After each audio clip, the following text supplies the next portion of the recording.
Hey guys, tonight we begin with the final days of Queen Elizabeth I, the last Tudor monarch and one of England's most iconic rulers. She led her country through an age of flourishing art, decisive victories, and the forging of empire.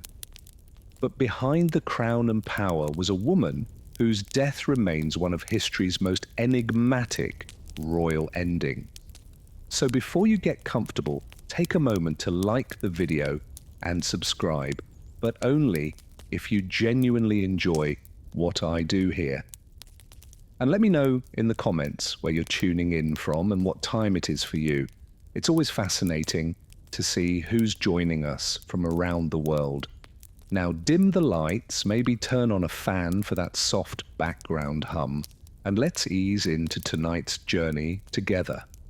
By the winter of 602, Elizabeth I was approaching her 70th year, an age few reached in Tudor England. Her skin, once powdered into porcelain perfection, had begun to betray the fragility beneath. Her brilliant auburn wigs, once symbols of youthful power, now sat at top, a body weathered by nearly half a century of rule. For 44 years, she had reigned alone. She had outlived rivals, buried suitors, and silenced every threat that rose against her. But now the iron will that had defined the Queen was beginning to crack. Though her mind was still sharp, those around her noticed something was shifting. Her appetite had waned. Her presence at court had grown sporadic. The fire that once radiated from her throne at Whitehall seemed dimmed, and with the turning of the year, rumours began to whisper through the tapestried halls of Richmond Palace. Rumours that their sovereign was fading. There had been loss, painful personal loss. The execution of Robert Devo, the Earl of Essex, in 6001 had struck a deep blow. Though he had betrayed her, leading a failed rebellion and attempting to seize power, Elizabeth I had loved him in her own way. Some said it was motherly affection, others whispered of something deeper. Regardless, watching him walk to the scaffold tore at her. She never truly recovered from that grief. In her final winter, she would spend long hours standing, refusing to sleep, refusing to eat.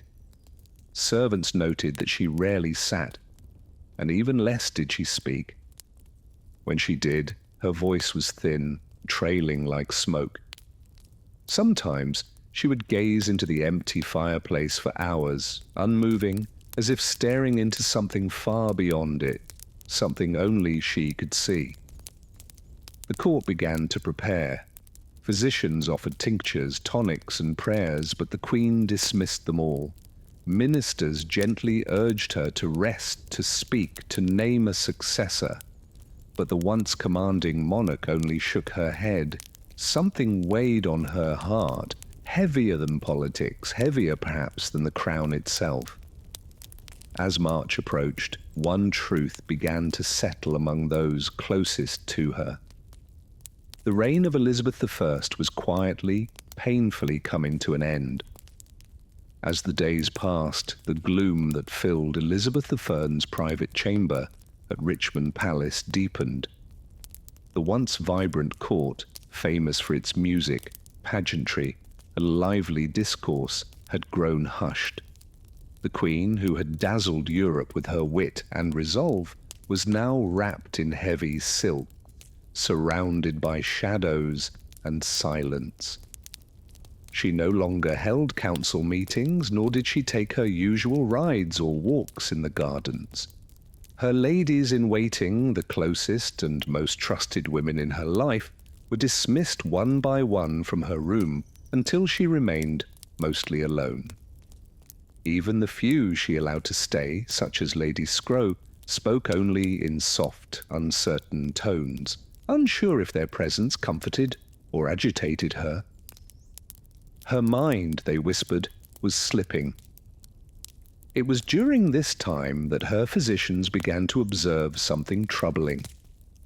Not only was the Queen refusing food, she had also started to resist sleep altogether. She would stand for hours on end, rooted to the same spot by her bed or by the window, as if the very act of lying down might bring death closer. When her legs could no longer support her, she would sit stiffly on cushions, eyes fixed on some invisible point, lips moving silently in prayer or thought. Some speculated that she feared death not as a woman, but as a ruler. For decades, Elizabeth I had been the embodiment of England itself. To die meant to relinquish control of her people, her image, and her power. Perhaps that was what she truly feared, the end of control. Physically, her health began to decline in ways subtle but certain. She developed a persistent cough, her skin turned increasingly pale, and her frame seemed to shrink beneath her ornate gowns. The weight loss was alarming, yet she forbade any attempt to examine her too closely. Her vanity, even in sickness, remained intact. And through it all, one question loomed in every courtier's mind, but was rarely voiced aloud. Was this simply old age catching up to the Queen, or was something hidden, festering beneath the surface? The answer, for now, remained locked behind her lips. Lips that once commanded empires now barely moved at all. To understand the weight pressing down on Elizabeth I in her final weeks, one must look not only at her body, but at her heart, and more precisely, at the ghost that haunted it, Robert Deo, the Earl of Essex. Their relationship had been volatile. Essex was dashing, ambitious, and impulsive. He flattered her, defied her, then begged for forgiveness, only to betray her again. In him, Elizabeth always saw both potential and peril. Despite his arrogance, she had favoured him, elevating him to great influence within her court. But in time, his ambition turned dangerous. In 6001, he launched a coup, a desperate, ill-conceived rebellion to seize power. She had no choice. The crown could not tolerate treason, no matter how charming the traitor. Elizabeth signed the death warrant herself. And when he was beheaded in the Tower of London, something inside her unravelled. From that moment forward, witnesses say the Queen began to change. It wasn't just sadness, it was as if a deep, corrosive guilt had lodged itself in her soul. Some claimed she carried a locket containing his portrait. Others swore she muttered his name in the dead of night. Whether these tales were true or the invention of romantic courtiers, the effect was undeniable. The Queen, who had once seemed untouchable, now appeared human and deeply wounded. Grief in that age was poorly understood. What we now recognize as depression might have been seen as melancholia, a spiritual imbalance rather than an emotional one. But those around her saw it clearly. Her eyes had dulled, her laughter ceased, her energy faded. The courtiers who had once competed for her affection now stepped more cautiously. They feared her moods, unsure how far her sorrow might drag her down. She stopped composing letters. She stopped approving documents. She even stopped attending chapel, a sign more shocking than any given her deeply Protestant faith. And perhaps most telling of all, she refused music. Elizabeth I had adored music all her life. She had sung, played instruments, and surrounded herself with composers and poets. Now she asked for silence. The Queen's heart, it seemed, had broken long before her body followed. As March of 6003 drew near, the decline of Elizabeth I was no longer hidden. What began as grief and withdrawal was now a public spectacle. Her slow, tragic unravelling witnessed by nobles, courtiers, and servants alike. The once commanding sovereign, who had outwitted kings and silenced dissenters, now seemed adrift within her own palace. She would not speak of her condition. In fact, she barely spoke at all. She answered questions with gestures or simple nods. Days passed without a full sentence leaving her lips. When her advisers pressed her for guidance on affairs of state, on the matter of succession, or on her own health, she turned away, retreating into herself as if words had become too heavy to lift. Physicians, summoned in increasing urgency, debated her symptoms. Some believed she suffered from a settling of humours, the vague TUDA diagnosis for mental or physical imbalance.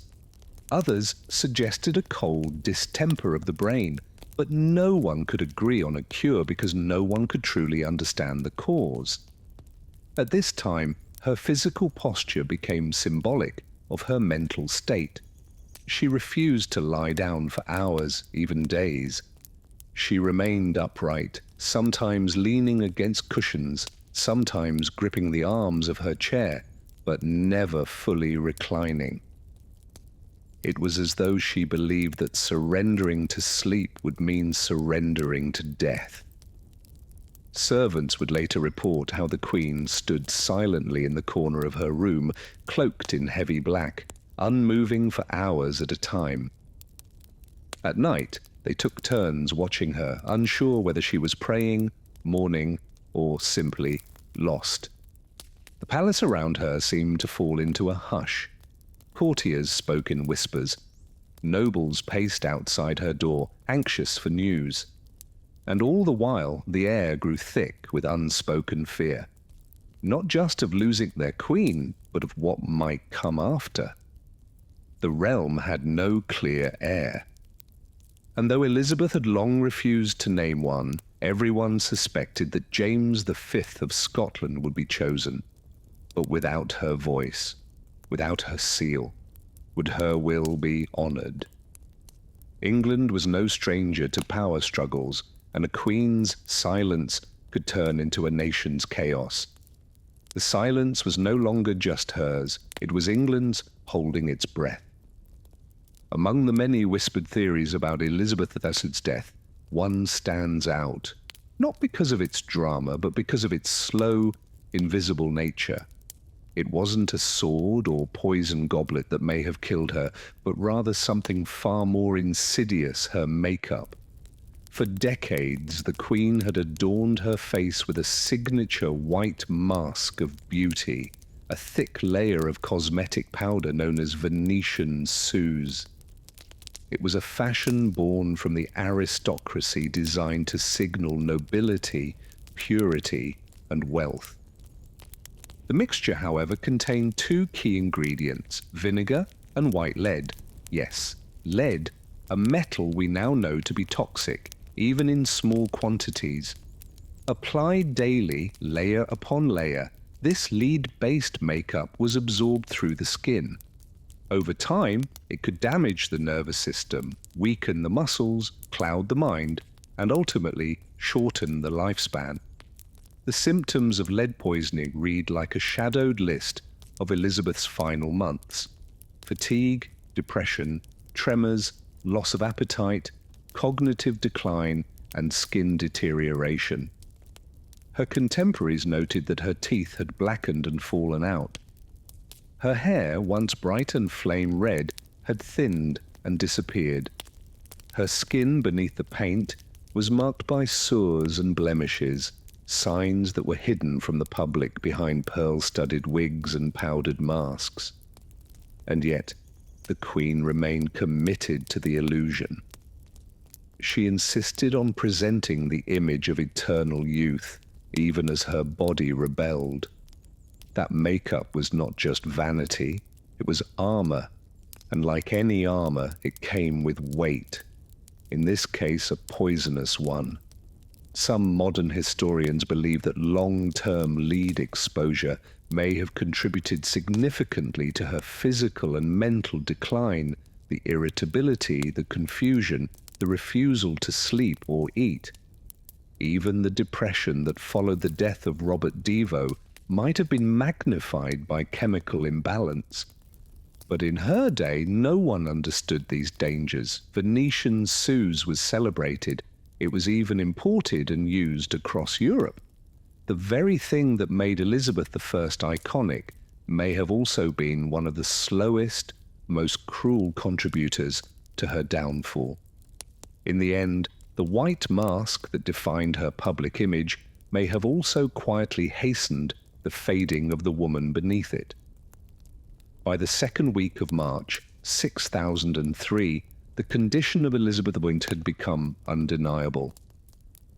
Her courtiers now moved with urgency, though careful not to show panic. The Queen had stopped eating entirely. Her body, already thin, seemed to retreat into itself, her bones visible beneath the ornate fabrics that once projected power and grace. She was wasting away, and yet no one could give her illness a name. Tudor medicine had no clear diagnostic tools. There were no thermometers, no microscopes, no concept of infection as we know it. Illness was a matter of humours, blood, phlegm, yellow bile, and black bile. If those were imbalanced, disease followed. Treatments involved bleeding, herbal peacases, or purging the system. And yet none of these worked because no one truly understood what was happening inside the Queen. Modern scholars have suggested that she may have succumbed to pneumonia. The cold air in Richmond Palace, mixed with long hours of standing and fasting, may have led to a lung infection, a persistent cough, chills, and a slow slide into delirium align with such a theory. And without antibiotics, even a mild case of pneumonia was potentially fatal. Others speculate blood poisoning, possibly due to obsessed teeth or infected sores under her cosmetics. Dental hygiene was poor, and Elizabeth had already lost several teeth. Infections in the mouth, if left untreated, could enter the bloodstream, a deadly condition known today as septicemia. But none of these possibilities could be confirmed in her time. And so her physicians guessed. They used herbal tonics, tried warm compresses, and prayed. But Elizabeth would have none of it. She rejected all medicine. She would not allow incisions nor bleedings. She even refused to undress completely, guarding her modesty to the very end. And through it all, she said almost nothing. The silence around her became part of the illness. Her servants tiptoed, her ladies wept in private. Her ministers watched helpless as the one figure who had dominated their lives for decades began to vanish, not in a blaze, but like a candle, slowly dying in its holder. No one could help her. No one even knew what to call it. And so they simply waited for the end or a miracle. Though her body was failing, it wasn't illness alone that burdened Elizabeth I. It was the immense, inescapable weight of rule. For over 4 decades, she had stood as the embodiment of England. Her crown was not just a symbol of power, it was a living thing, fed by every decision she made, every speech she delivered, and every threat she outwitted. But now, in the stillness of her chamber, that crown sat heavy and unclaimed, and the question of what came next loomed over the dying Queen like a storm. Elizabeth had no children, no direct heir. The Tudor line, so fiercely defended and glorified, was ending with her. And though she had maintained a lifetime of political control, she had long resisted naming a successor. Why? Perhaps because naming one meant acknowledging her own mortality, something she had stubbornly refused to do.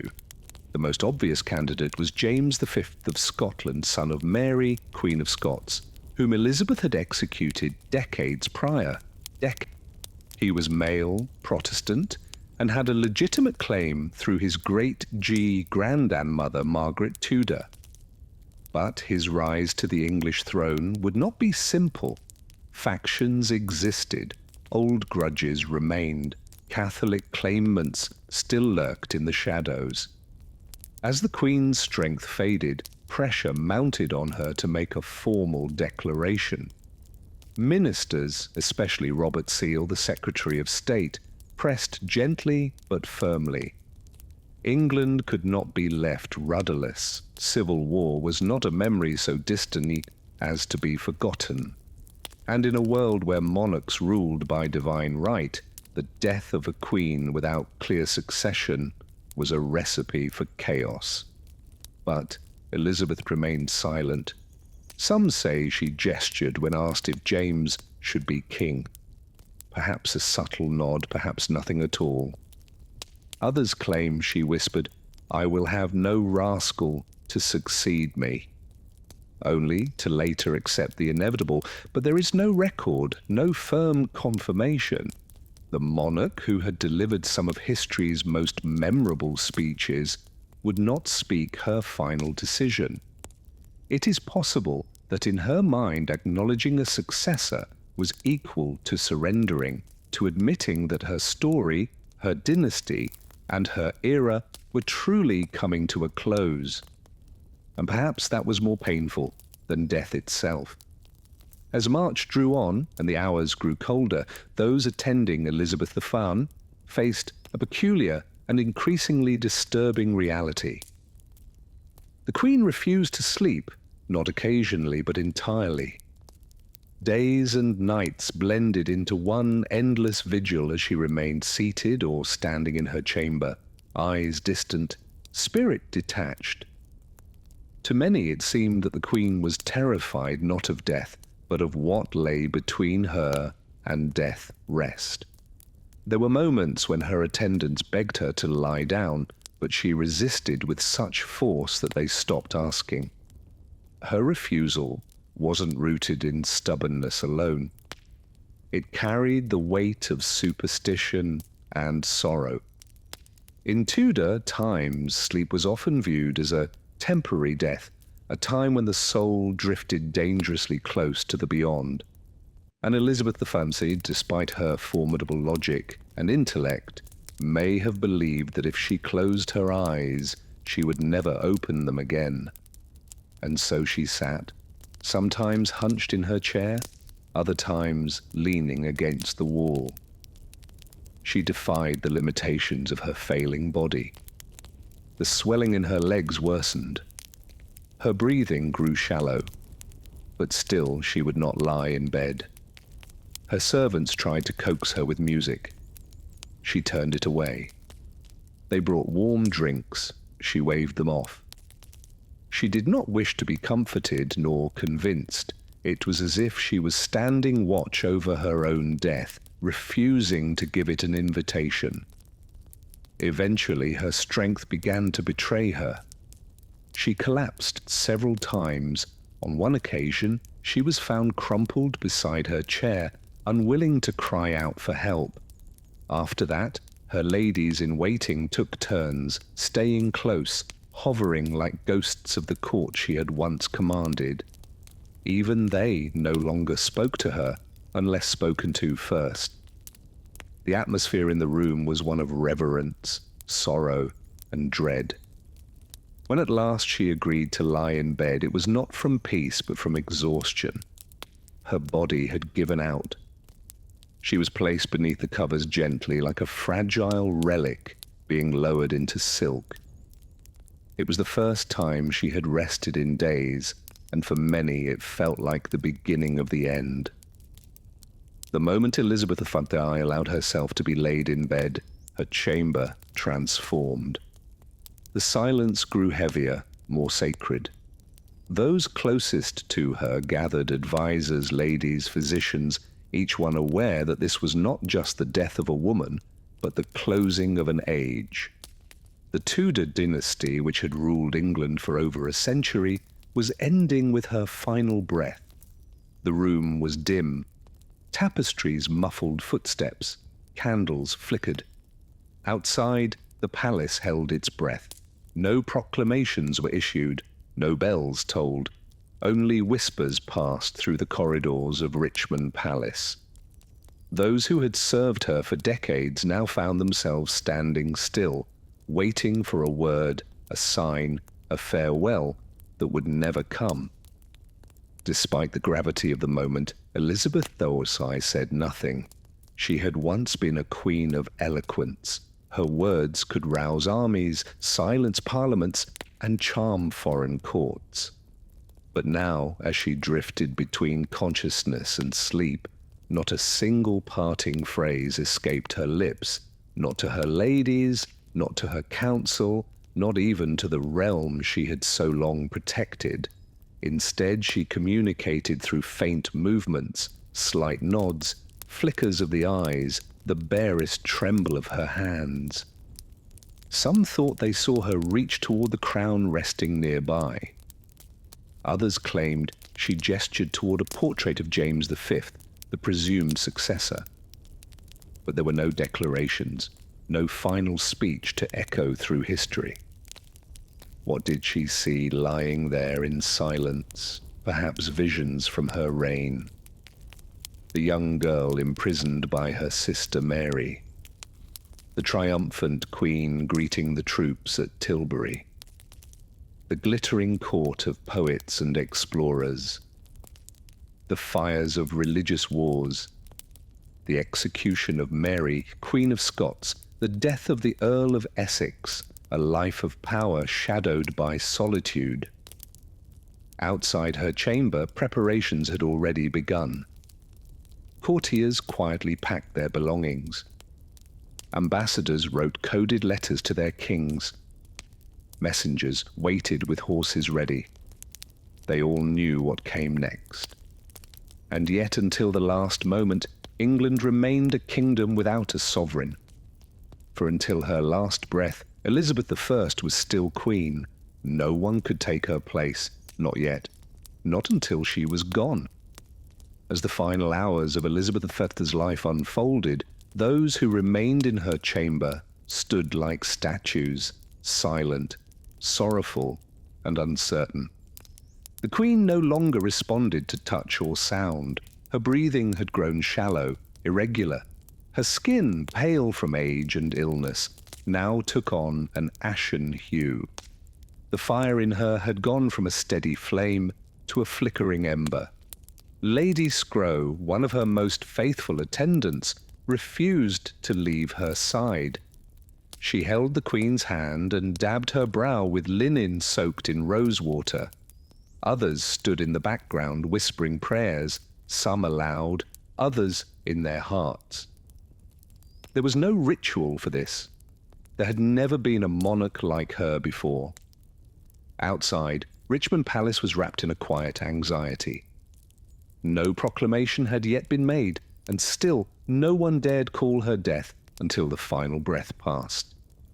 Messengers stood ready at the gates, prepared to ride to Scotland the moment it was confirmed, to deliver the news to James V, the man who would be king. Inside, time seemed to warp. The minutes dragged like hours, and no one dared speak of what would come next. Even Robert Seel, the chief architect of the peaceful transition to the House of Stuart, stood still, his papers folded in his hand. His greatest political maneuver, uniting England and Scotland under one crown, was moments away, yet entirely dependent on a woman in her final moments. Then just before dawn on March the 24th, 6:03, it happened. No cry, no gasp, just silence. The room remained motionless for a full minute, as if all feared the breath might return. Then quietly, Lady Scrow covered the Queen's face with a linen cloth. It was over. Elizabeth I was dead. Her passing was not marked with fanfare, nor even with a priest's final rites. She had refused them all. The Virgin Queen, as she was so often called, had died alone, surrounded not by family or heirs, but by the weight of history. A monarch born of scandal who ruled through storms and fire, now passed into legend with the same dignity she held in life. Quiet, unbending, and ultimately unknowable, the death of Elizabeth Veen sent a chill across the kingdom. Not because it was unexpected, but because of what it left behind. A throne without a voice, a court without direction, and a realm uncertain of its next heartbeat.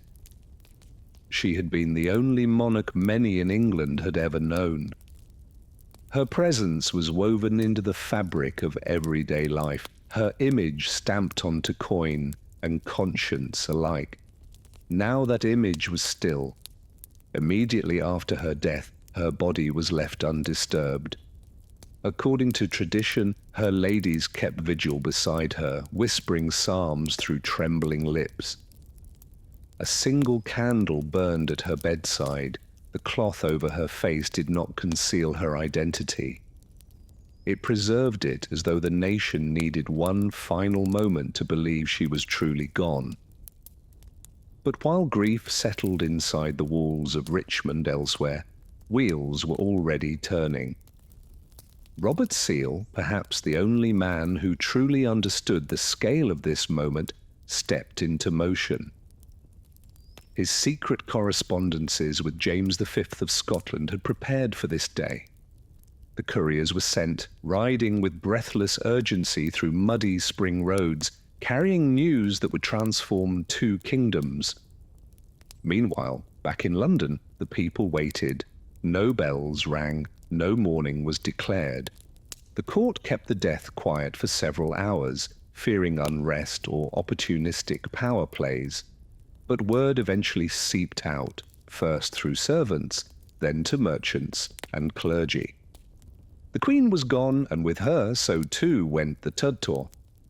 There was no child, no sibling, no cousin raised at her side to step into her place.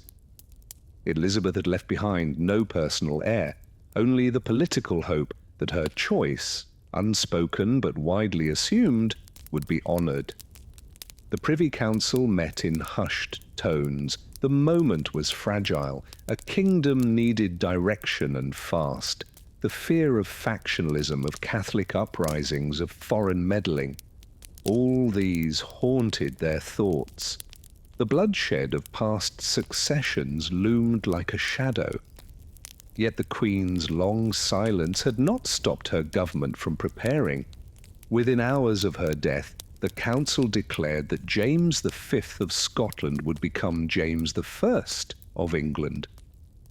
A new dynasty began, but even as the nation turned toward the future, it did so in mourning for the woman who had shaped an age and left behind a silence no crown could fill.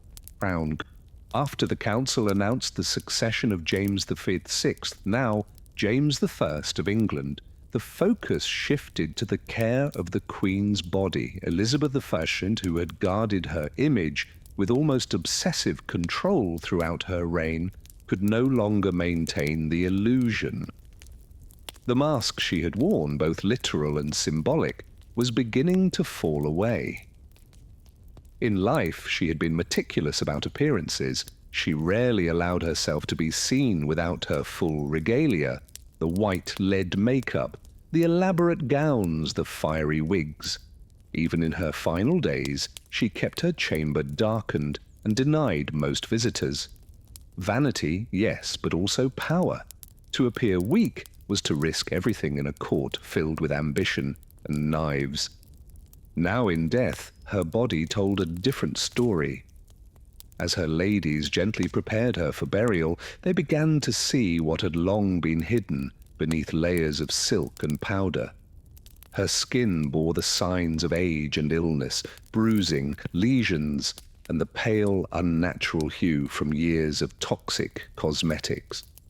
Her hands, once adorned with rings and scepters, were thin and bony.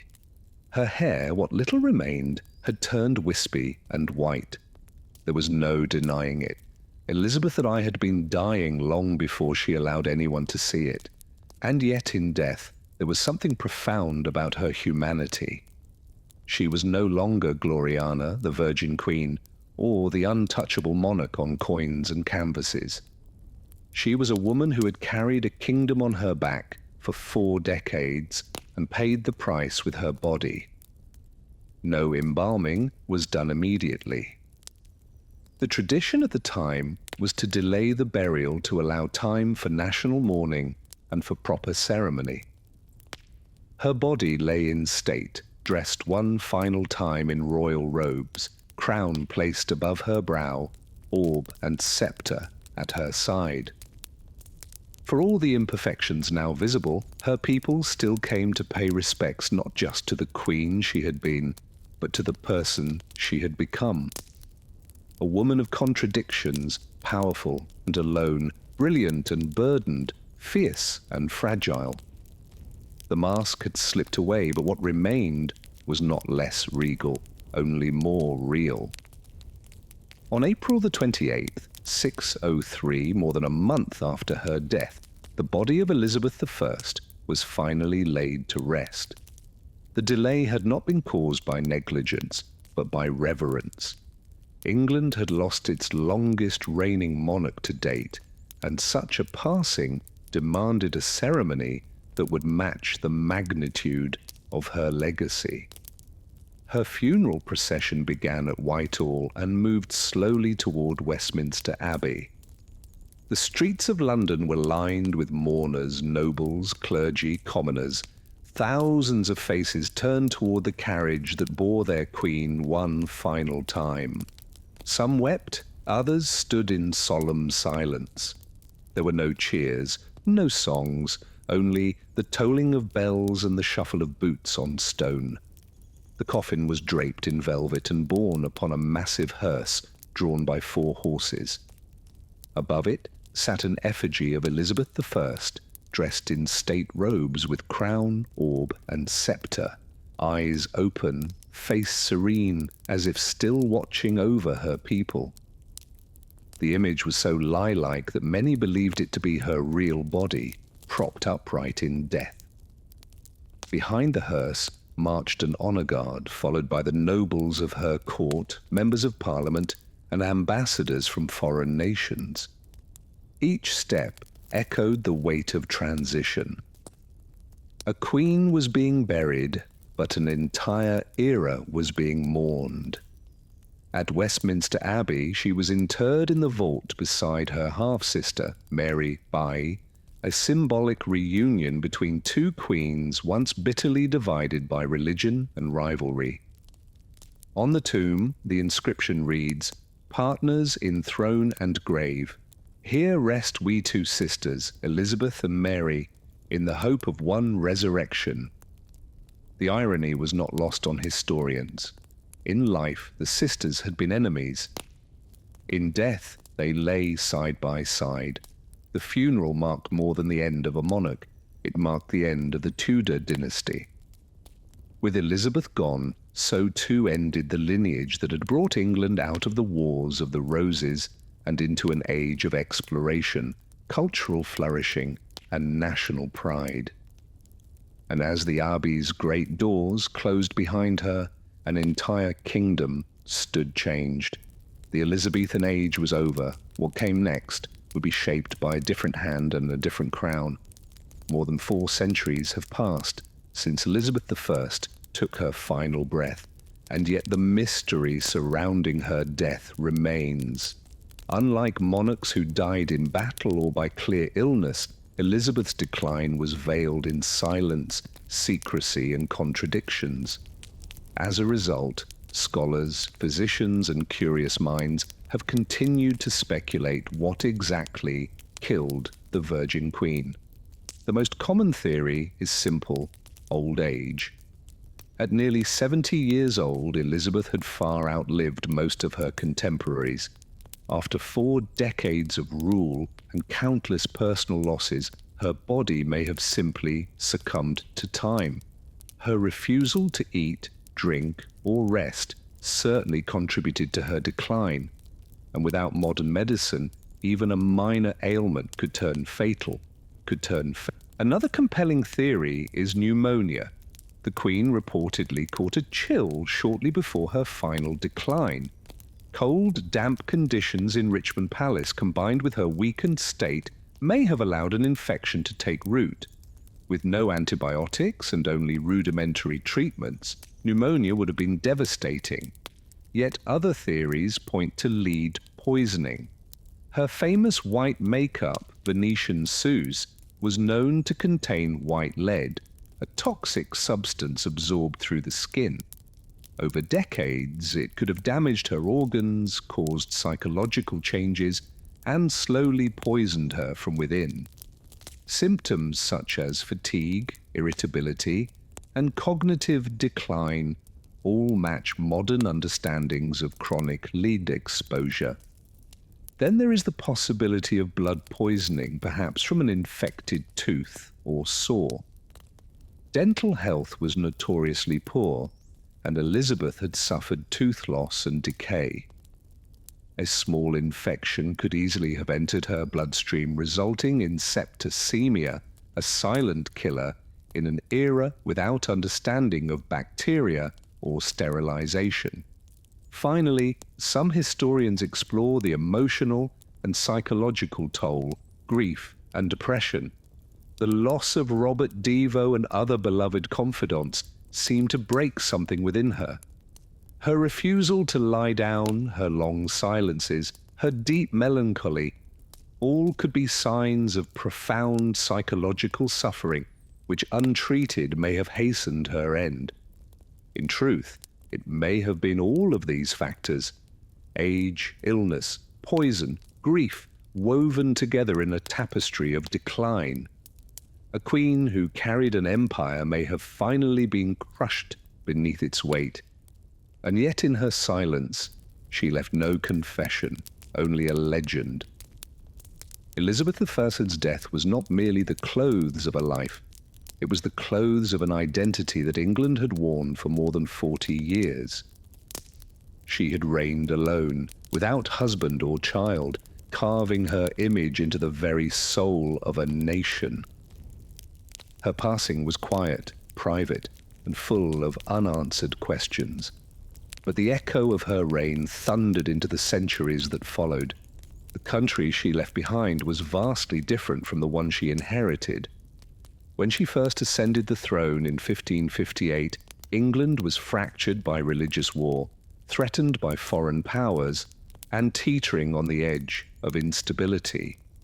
Through sheer will, political genius, and theatrical leadership, Elizabeth I transformed it into a formidable kingdom, confident, culturally vibrant, and respected on the world stage.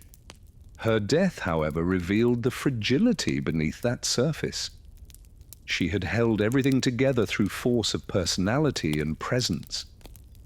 With her gone, a power vacuum threatened to reopen old wounds. The peaceful transition to James I marked a diplomatic victory, but also a seismic shift. The Tudor flame had gone out. The Stuart dawn was uncertain. And yet what lingered in the minds of her people wasn't just the politics, it was her persona. The speeches at Tilbury, the defiant rejection of marriage, the cultivated image of the Virgin Queen, the jewels, the gowns, the high forehead, the poetic rhetoric, all of it became mythic. Even her final silence served her legacy. She exited the world on her own terms, offering no final word, no dying gasp for legacy or pity. In life, she'd been a master of performance. In death, she let the silence speak louder than any closing act. To this day, historians still debate the details of her death, but few debate her impact. The Elizabethan age remains one of the most celebrated periods in English history. Her name became shorthand for a golden era of poetry, exploration, and national pride. And though her body rests quietly beneath the stones of Westminster Abbey, her story continues to live in pages, on stages, and in the very spirit of the monarchy she once ruled. She died alone, but she did not die forgotten. Long before chocolate bars lined grocery store shelves and hot cocoa warmed winter hands, cacao was something entirely different. It wasn't sweet, it wasn't even eaten. It was drunk, bitter, frothy, and sacred. And for the ancient peoples of Mesoamerica, this strange, powerful bean held more than flavor. It held meaning. Our story begins over 3,000 years ago, deep in the tropical rainforests of what is now southern Mexico. The Olmec, considered one of the first complex civilizations in the Americas, were likely the earliest people to cultivate the cacao tree. Though much of their history is shrouded in mystery, archaeologists believe themes used cacao in rituals and possibly as a ceremonial drink consumed by elite leaders or shamans. It was no ordinary refreshment. It was a vessel for spiritual power. But it was with the Maya civilization that cacao truly became a divine gift. The Maya, whose empire spanned much of Central America from around 250 to 900 CE, worshipped cacao as a sacred plant bestowed by the gods. According to their mythology, cacao was a gift from the gods of creation, part of the very foundation of human life. The Pulvu, a sacred Maya text, describes the gods forming humans from maize and cacao, binding them to the natural world. Cacao was reserved for important moments. Priests offered it during religious ceremonies. Nobles drank it during elaborate feasts. It was believed to invigorate the spirit and open a gateway to the divine.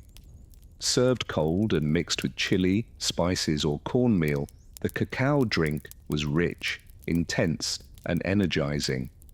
Often it was poured from vessel to vessel to create a frothy foam, a sign of prestige and quality.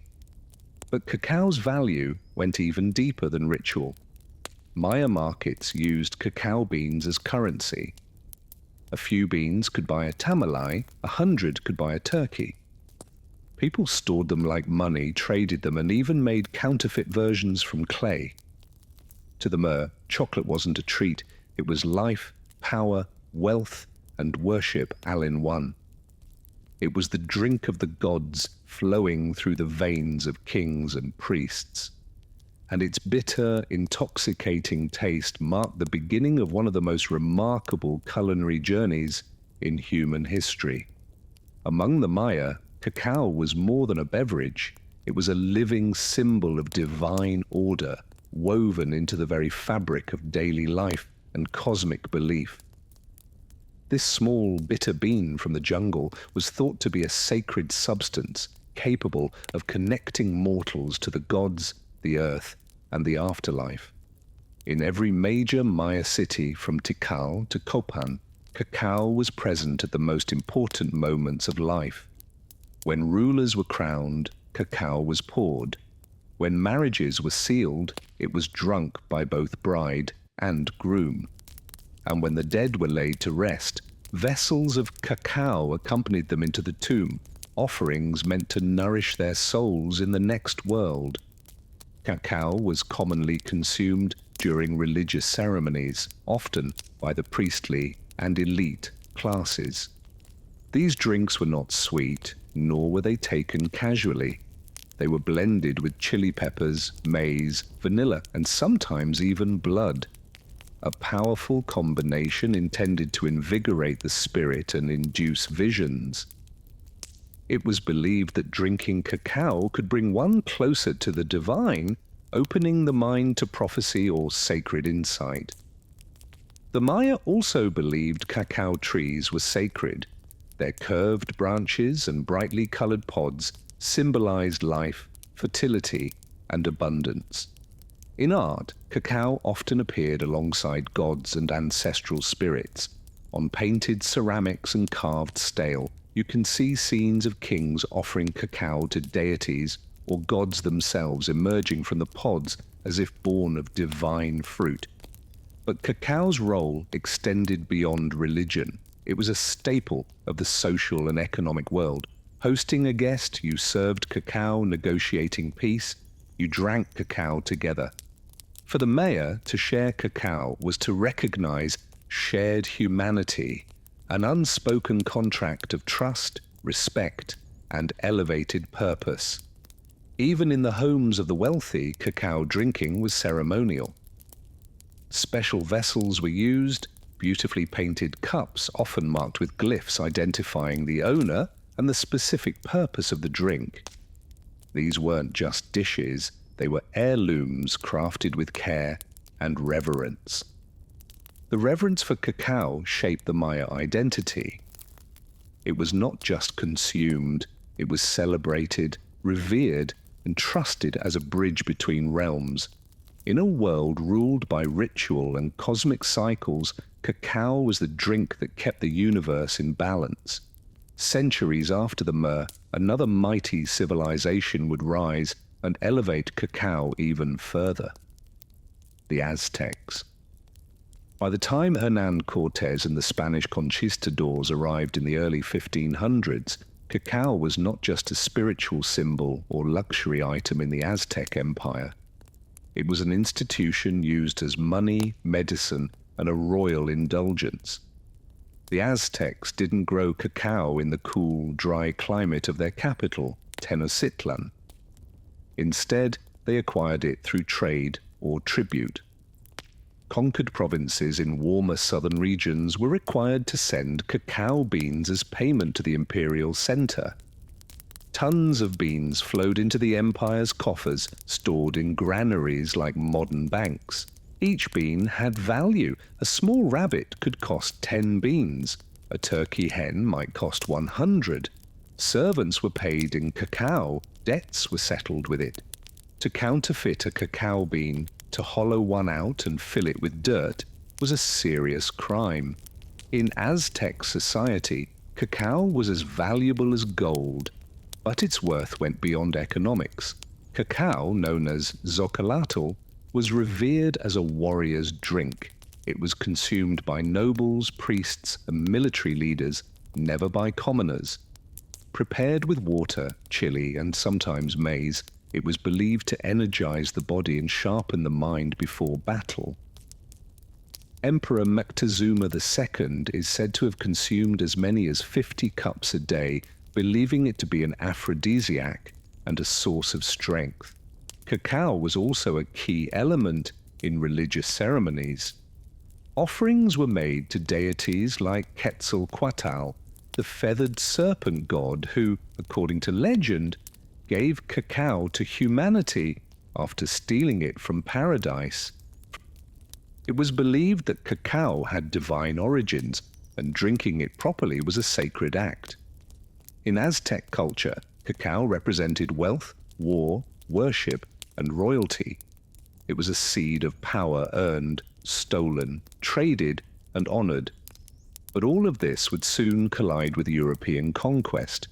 When Spanish eyes first saw the cacao bean, they didn't recognize its value.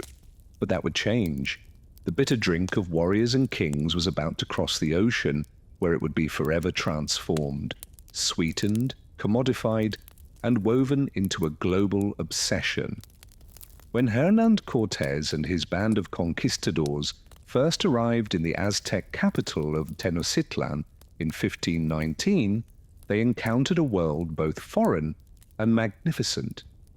Towering temples, floating gardens, and bustling markets stunned the Europeans. But among all the wonders, one thing caught their attention again and again: the peculiar use of a dark, bitter drink made from crushed beans. The Spanish watched as Moctezuma II was served cup after cup of xalotl in golden vessels. They observed warriors, nobles, and priests treating the substance with reverence. At first they found it unpleasant, strange, unsweetened, spicy. Some even called it unpalatable. But they also noticed something else: the energy it seemed to grant, the alertness it sparked, and the symbolic power it carried in every corner of Aztec life. Once the conquest was complete and the empire fell, Cortés brought more than gold and silver back to Spain. He brought cacao beans. He brought the knowledge of how to grind, mix, and drink them. And with that, chocolate entered Europe. At first, it remained a curiosity of the Spanish court, an exotic treasure of the New World. Monasteries began to prepare it in the traditional way for nobles and royals only. But the European palate was different. Over time, the chili and maize were replaced with something new: sugar. Sugar changed everything. The addition of sweeteners to the bitter cacao drink sparked a culinary revolution. Suddenly, what had been a sacred, spicy brew of warriors became a sweet indulgence, something seductive, luxurious, and deeply fashionable. In Spain and soon across Europe, chocolate was no longer a tool of ritual or tribute. It became a marker of wealth and sophistication. Aristocrats sipped it at salons. Royalty demanded it at their tables. It was still prepared as a drink, usually hot, but the flavor had softened. The rituals were replaced with recipes. The power once tied to gods and warriors now belonged to European elite. But even as chocolate delighted the palates of kings and queens, it carried a new bitterness, one not from taste, but from the human cost. To feed Europe's growing hunger for cacao and sugar, colonial plantations expanded, and behind them a new system of exploitation and slavery would begin. The drink of the gods had entered a new world, and it would never be the same. By the 17th century, chocolate had evolved from a sacred Mesoamerican ritual to a fashionable European delicacy. But behind this sweet transformation lay a growing darkness.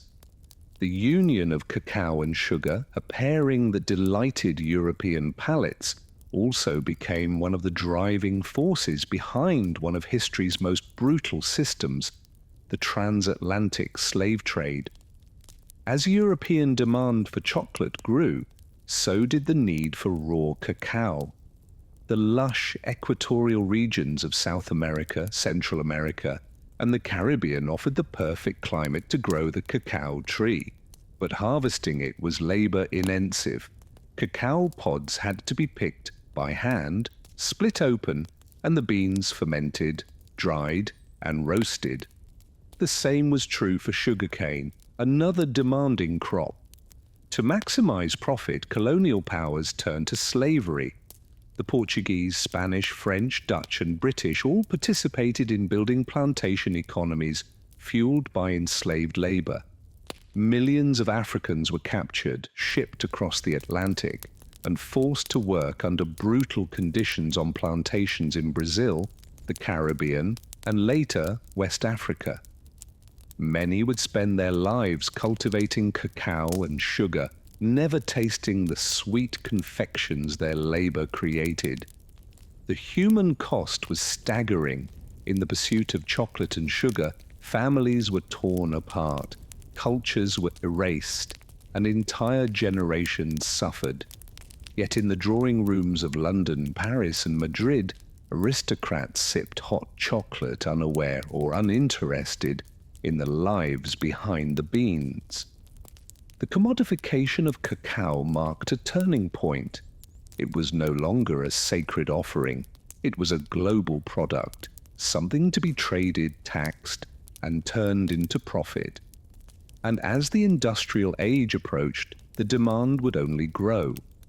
What began as a spiritual drink crafted with reverence and ceremony had now become entangled in empire and exploitation. The taste that had once symbolized divine connection now left a bitter residue, one of blood, suffering, and systemic injustice. Yet the allure of chocolate only deepened. Its association with luxury, love, and pleasure grew stronger. While its history of labor and suffering was quietly buried beneath layers of sugar and cream, the story of chocolate's rise was no longer just about flavor or ritual. It was about power, profit, and the people sacrificed along the way.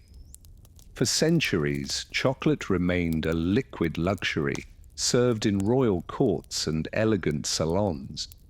But as Europe entered the Industrial Revolution, chocolate was about to undergo another transformation, one that would forever change its form, its audience, and its place in the world.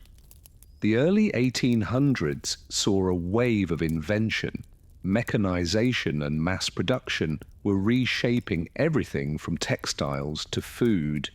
And in 1828, a Dutch chemist named Coenraad Johannes Vanten developed a revolutionary process. Using a hydraulic press, he extracted much of the natural fat, the cacao butter, from roasted cacao beans.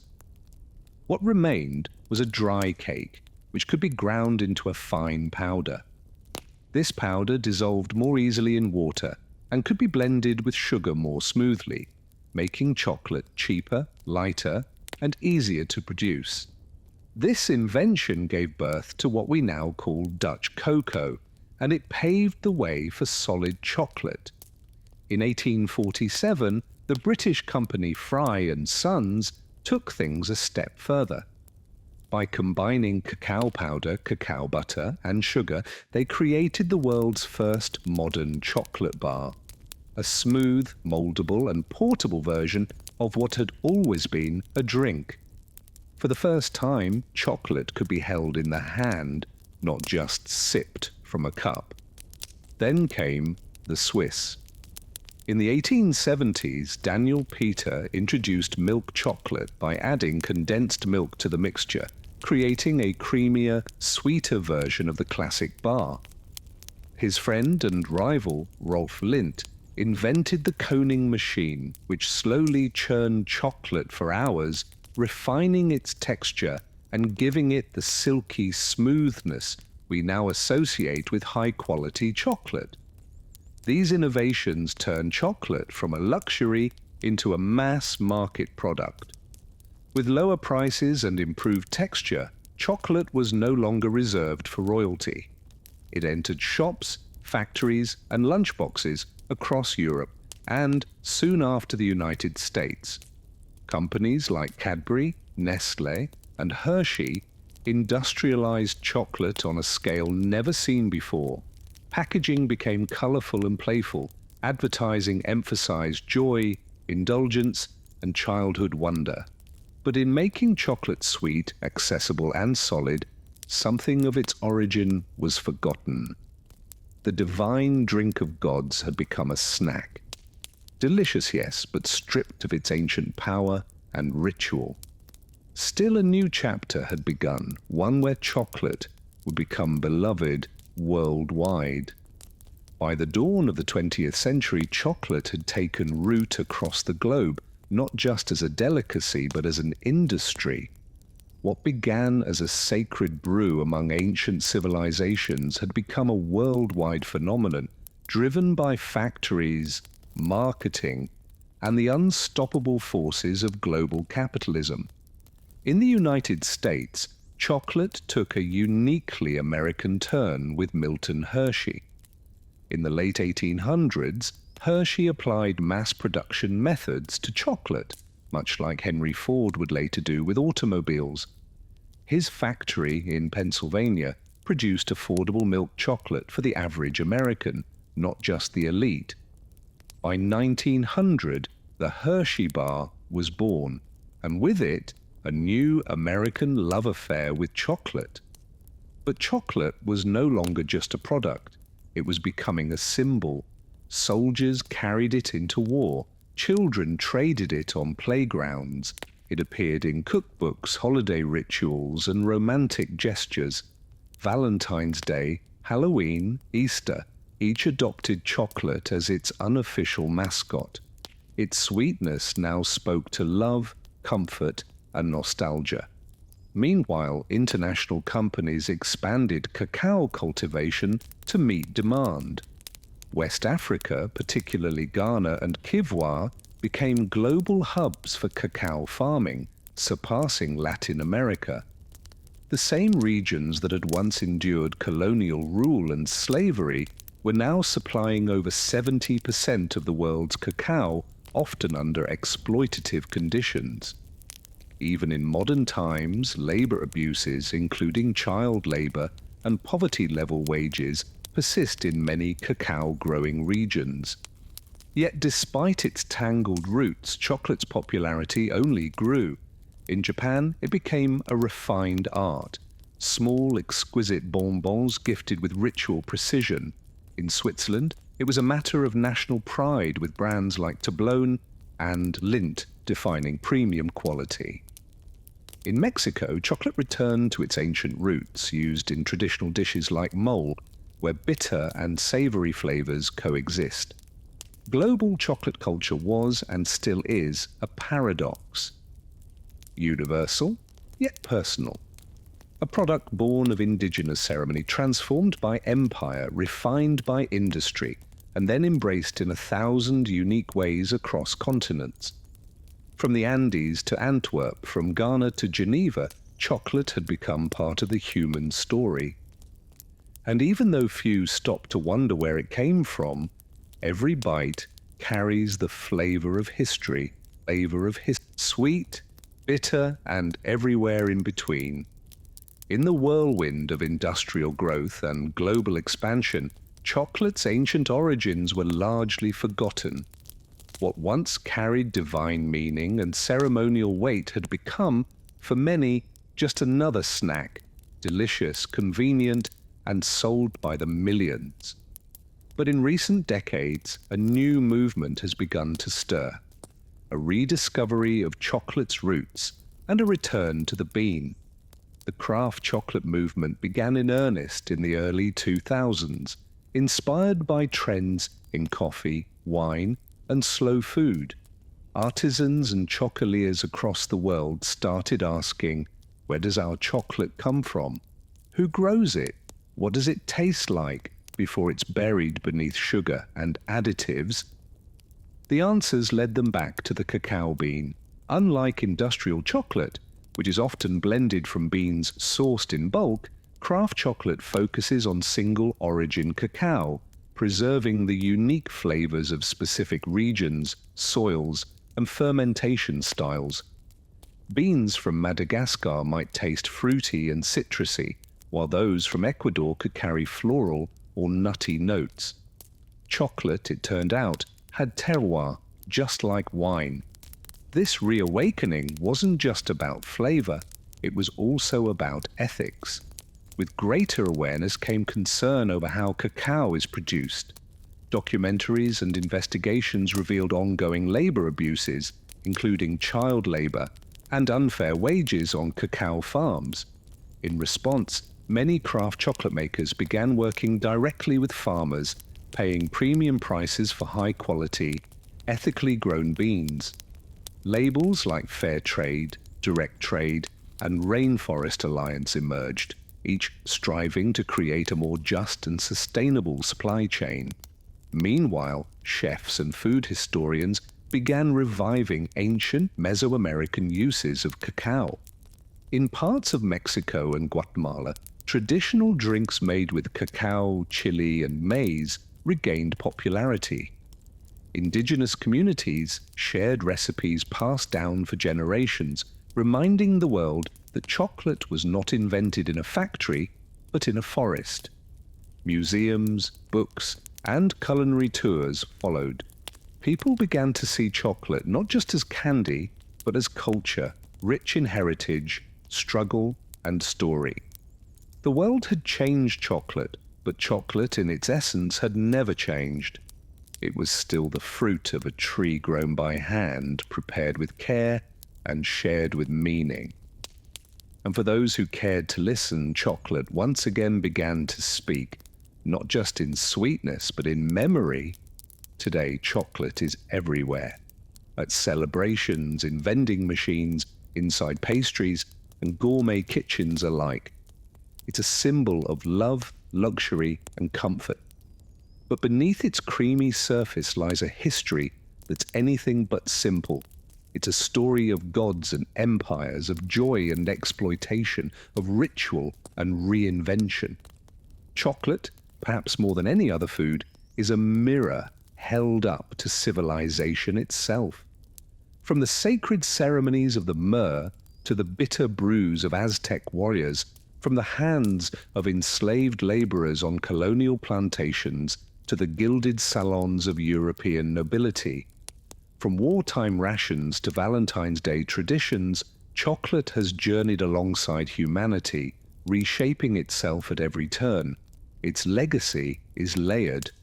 On one side, chocolate represents ingenuity, resilience, and cultural fusion. It is the perfect example of how ingredients from one continent can meet techniques from another to create something entirely new. It has inspired poetry, science, and innovation. From the chemistry of tempering to the artistry of flavor balancing, on the other side, it holds a shadow. Much of the modern chocolate industry still depends on the labor of impoverished farmers, many of whom have never tasted the chocolate bars their beans help produce. Despite awareness campaigns and ethical certifications, problems like deforestation, underpayment, and child labor remain ongoing concerns in the cacao supply chain. Chocolate is also a story of forgotten voices. The indigenous peoples who first revered cacao saw it as sacred. Their traditions, silenced by colonization, are only now being rediscovered and their contributions acknowledged. Each time we bite into a truffle or sip a cup of hot cocoa, we engage, knowingly or not, with that deep and often painful history. And yet, for all its contradictions, chocolate continues to unite people across languages, borders, and beliefs. It brings joy, it comforts, it celebrates, it endures. Perhaps that is chocolate's greatest legacy. Not just its flavor, but its ability to evolve, to adapt, and to survive the rise and fall of civilizations. From ritual to recipe, from seed to symbol, chocolate has always meant more than it seemed. It is, in the end, not just a treat, but a story, one that even now we are still writing. In the early decades of the 19th century, the United States was a young and growing nation, restless in its ambitions. Its population was surging, and white settlers were pushing outward, hungry for farmland, gold, and opportunity. To many, the promise of the American frontier was a divine right. But to fulfill that dream, they looked westward, not into wilderness as they imagined, but into lands already deeply rooted in memory, culture, and life. Those lands belonged to Native American nations. Among the most prominent were the Cherokee, Creek, Choctaw, Chassaw, and Seol, tribes with sophisticated political systems, written languages, newspapers, and schools. These were not scattered bands of nomads. They were sovereign communities, many of which had long tried to coexist with the United States on legal and diplomatic terms. The Cherokee Nation in particular had adopted numerous elements of American society in hopes of preserving their autonomy. They drafted a constitution modeled after that of the US, practiced agriculture, and many converted to Christianity.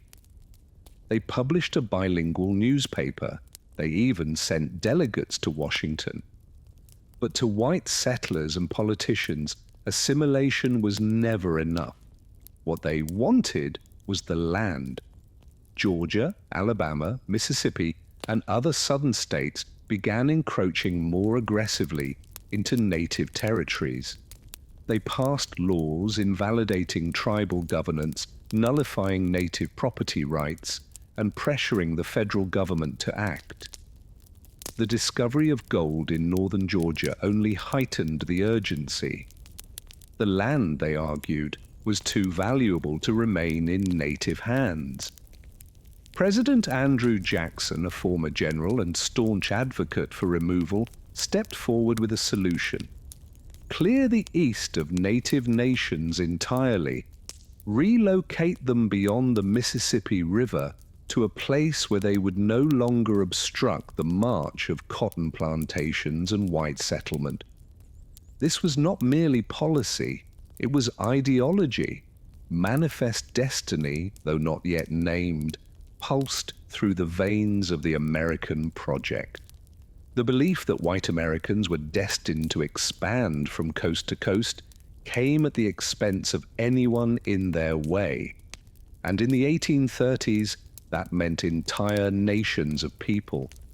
Thus, the stage was set not for progress, but for one of the most sorrowful and shameful journeys in American history, the Trail of Tears.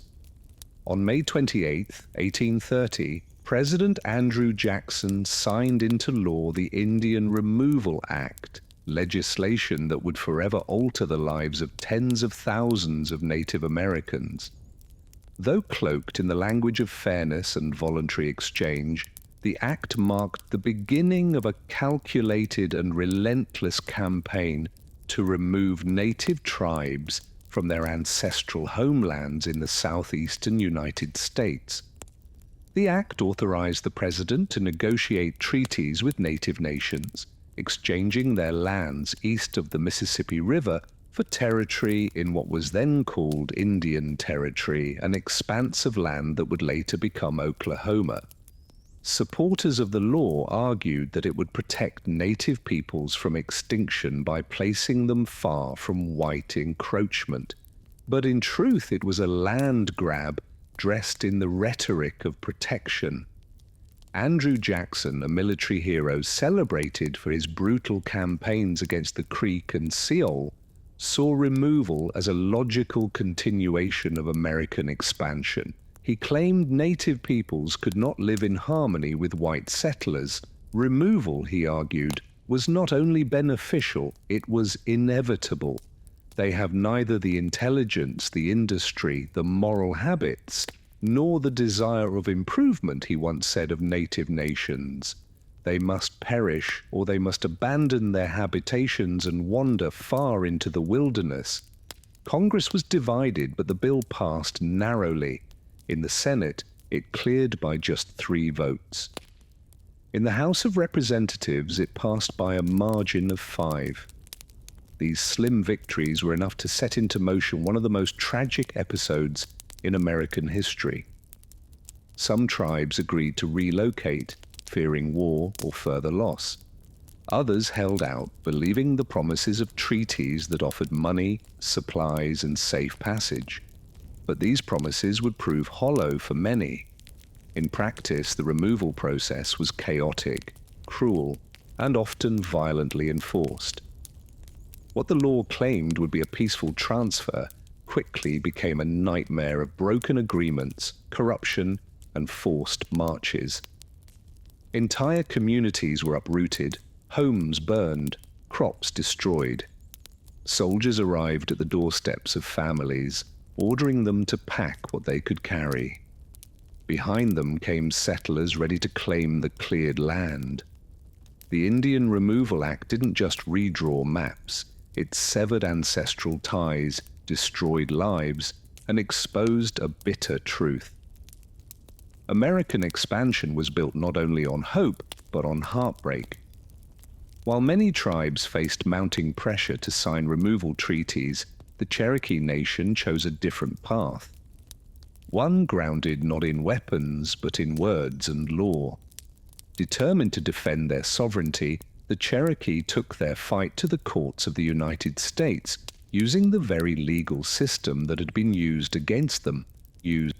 Under the leadership of Principal Chief John Ross, the Cherokee drafted a constitution, created a formal government, and asserted their right to exist as a sovereign nation within U.S. borders. They believed that by proving their civilization and political structure mirrored that of the American Republic, they could protect their territory. Their resistance culminated in 2 landmark Supreme Court cases. In Cherokee Nation versus Georgia, 1831, the Cherokees sought a federal injunction against laws passed by the state of Georgia that stripped them of their rights and lands. The court, led by Chief Justice John Marshall, ruled that the Cherokee were not a foreign nation and thus had no standing to sue. A devastating blow. But the next year, a second case would shift the tide. In Worcester versus Georgia, 1832, the court ruled in favor of the Cherokee, declaring that the state of Georgia had no authority to impose laws on Cherokee territory. Marshall affirmed that the federal government alone could negotiate with sovereign native nations. For a brief moment, justice appeared to be on the Cherokees' side, but President Andrew Jackson reportedly responded with chilling defiance. John Marshall has made his decision. Now, let him enforce it. Whether he actually said those exact words remains debated, but his actions left no doubt.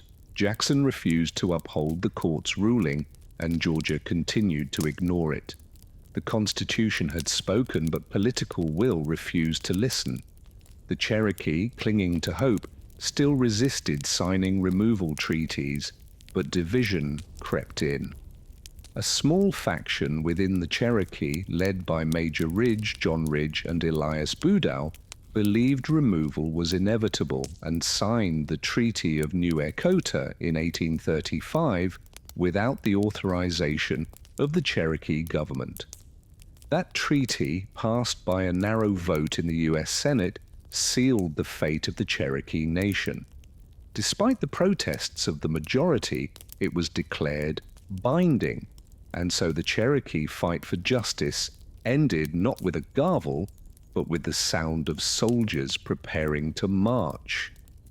In the spring of 1838, under orders from President Martin Van Buren, thousands of federal troops and state militias descended upon Cherokee lands. The time for negotiation was over. The Treaty of New Echota, signed by a minority of Cherokee without the consent of their nation, had been ratified by Congress. Removal was now official policy, and the military was sent to carry it out by force. Across Georgia, Tennessee, North Carolina, and Alabama, Cherokee families were torn from their homes with little warning. Soldiers arrived at farms and cabins with bayonets and orders.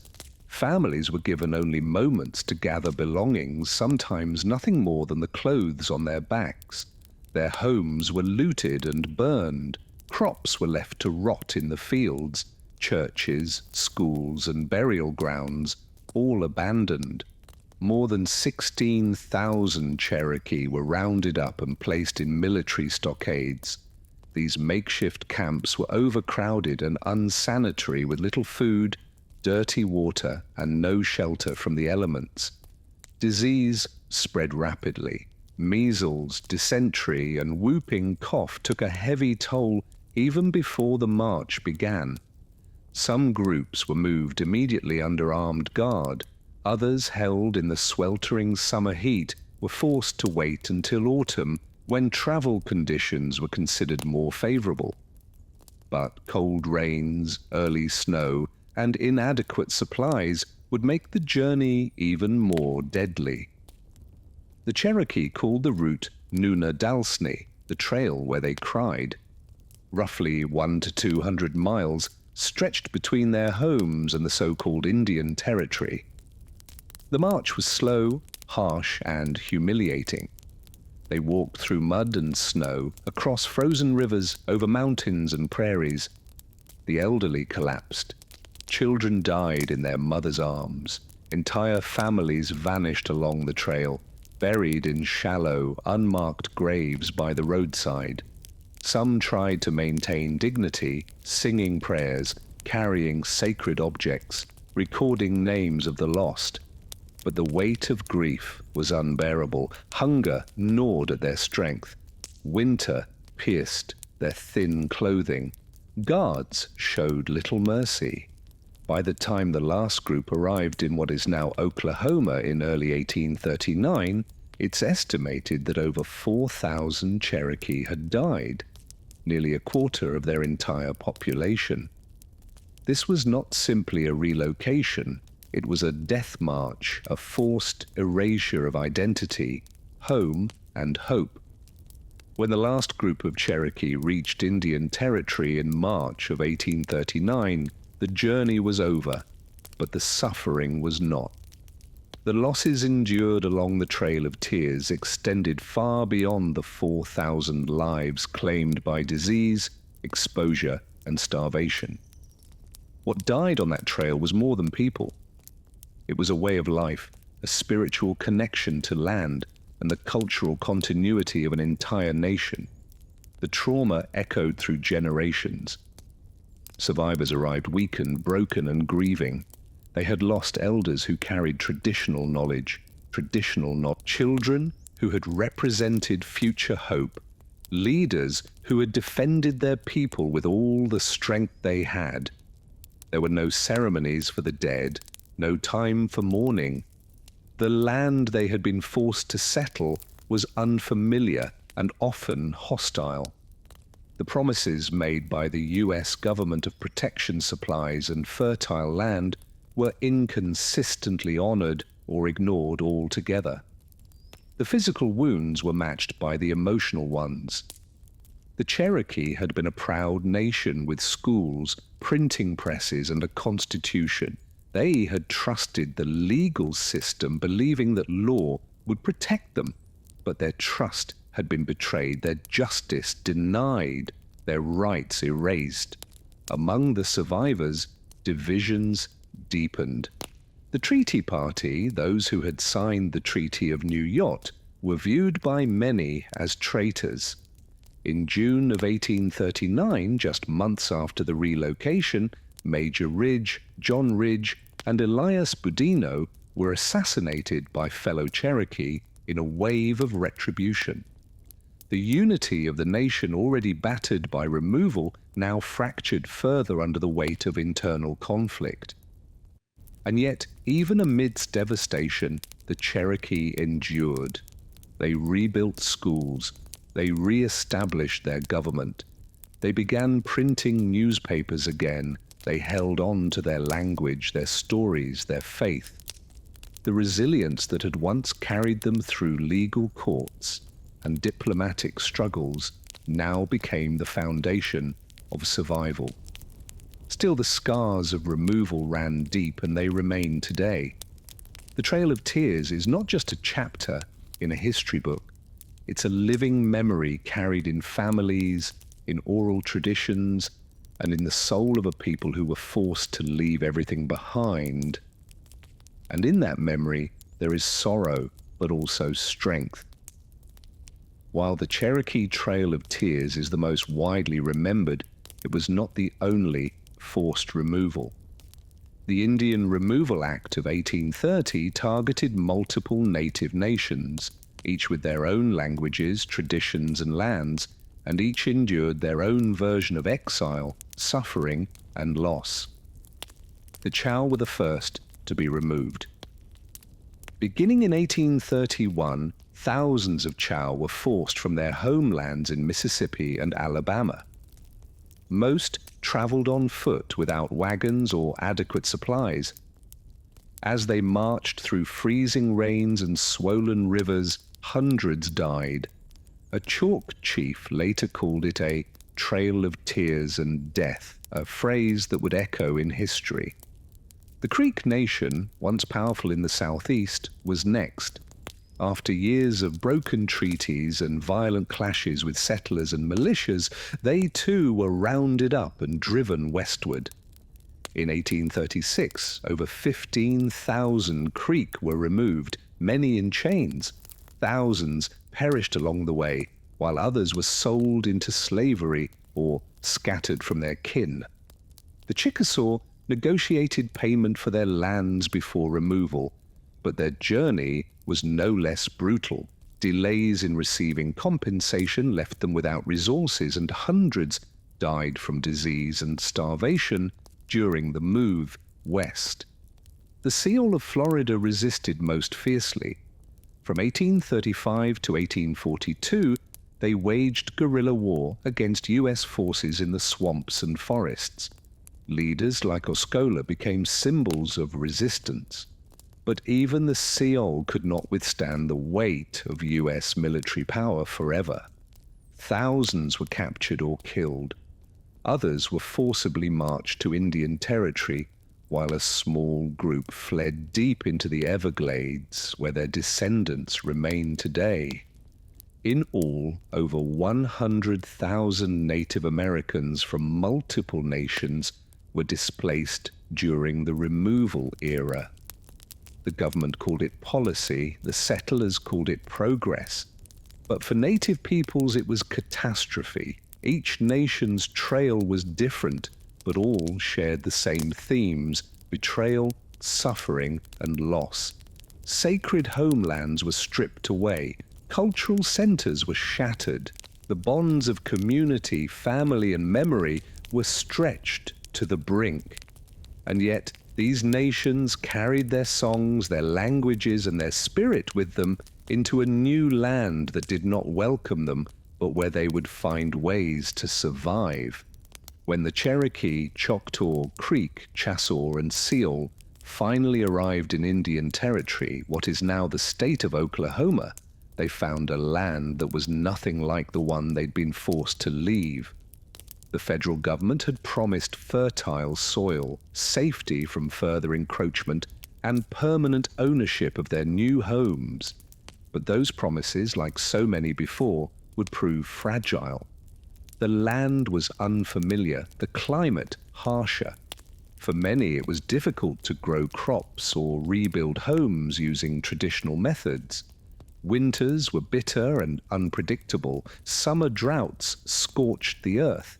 Communities were scattered, with many families arriving months apart or not at all. Diseases followed them: cholera, smallpox, influenza. Grief lived in every new settlement. The government aid that was promised, livestock, tools, food, and money, often arrived late or not at all. Corruption plagued the system. Contractors cut corners. Supplies were spoiled. Resources meant to help resettled families start over were siphoned off by middlemen or bureaucrats with little oversight. Worse still, the land that had been guaranteed as a permanent Indian homeland was soon under threat. As settlers pushed westward and the borders of U.S. states crept closer, new pressures emerged. Railroads began to carve through the land. Treaties were rewritten or ignored under pressure or manipulation. What had been set aside as sovereign territory began to shrink once again. Despite these hardships, the nations worked to rebuild. The Cherokee re-established their capital in Tahlequah and rebuilt schools and institutions. The Choctaw and Chassaw reorganized their governments.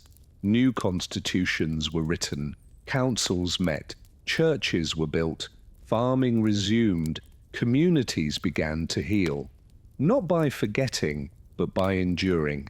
And yet, even in Indian Territory, the shadow of removal loomed. Every promise made to protect their new homeland was vulnerable to the same forces that had driven them from their original lands: greed, expansion, and disregard. The land that was promised became a temporary refuge in a nation still unwilling to see native people as permanent, rightful inhabitants. Though many believed they had finally found peace, history would soon prove otherwise. The story of the Trail of Tears didn't end in Indian Territory. It simply turned the page to another long chapter in the struggle for survival, sovereignty, and respect. For decades after the forced removals, the Trail of Tears lived mostly in silence, spoken about in whispers, passed down through family stories, rarely acknowledged in textbooks or politics.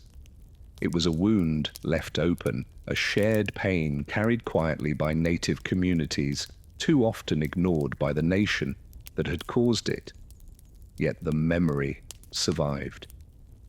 In Cherokee homes, elders told the story of the march west, of the cold, of the hunger, of the lost. Songs were sung in mourning, ceremonies were held in remembrance. Oral history kept the names of those who walked and those who did not alive. The land remembered too: old trails, shallow graves, and surviving documents marked the route like a scar across the heart of a continent. It was not just a trail of sorrow, it was a trail of survival. The resilience shown by native nations after removal defied the expectations of those who had tried to erase them. In the decades that followed, the Cherokee, Choctaw, Creek, Chickasaw, and Seol would not only rebuild, they would thrive. They formed new governments, ran schools, printed newspapers, and preserved languages and spiritual traditions. Against the odds, they endured. Still, the silence from outside their communities remained.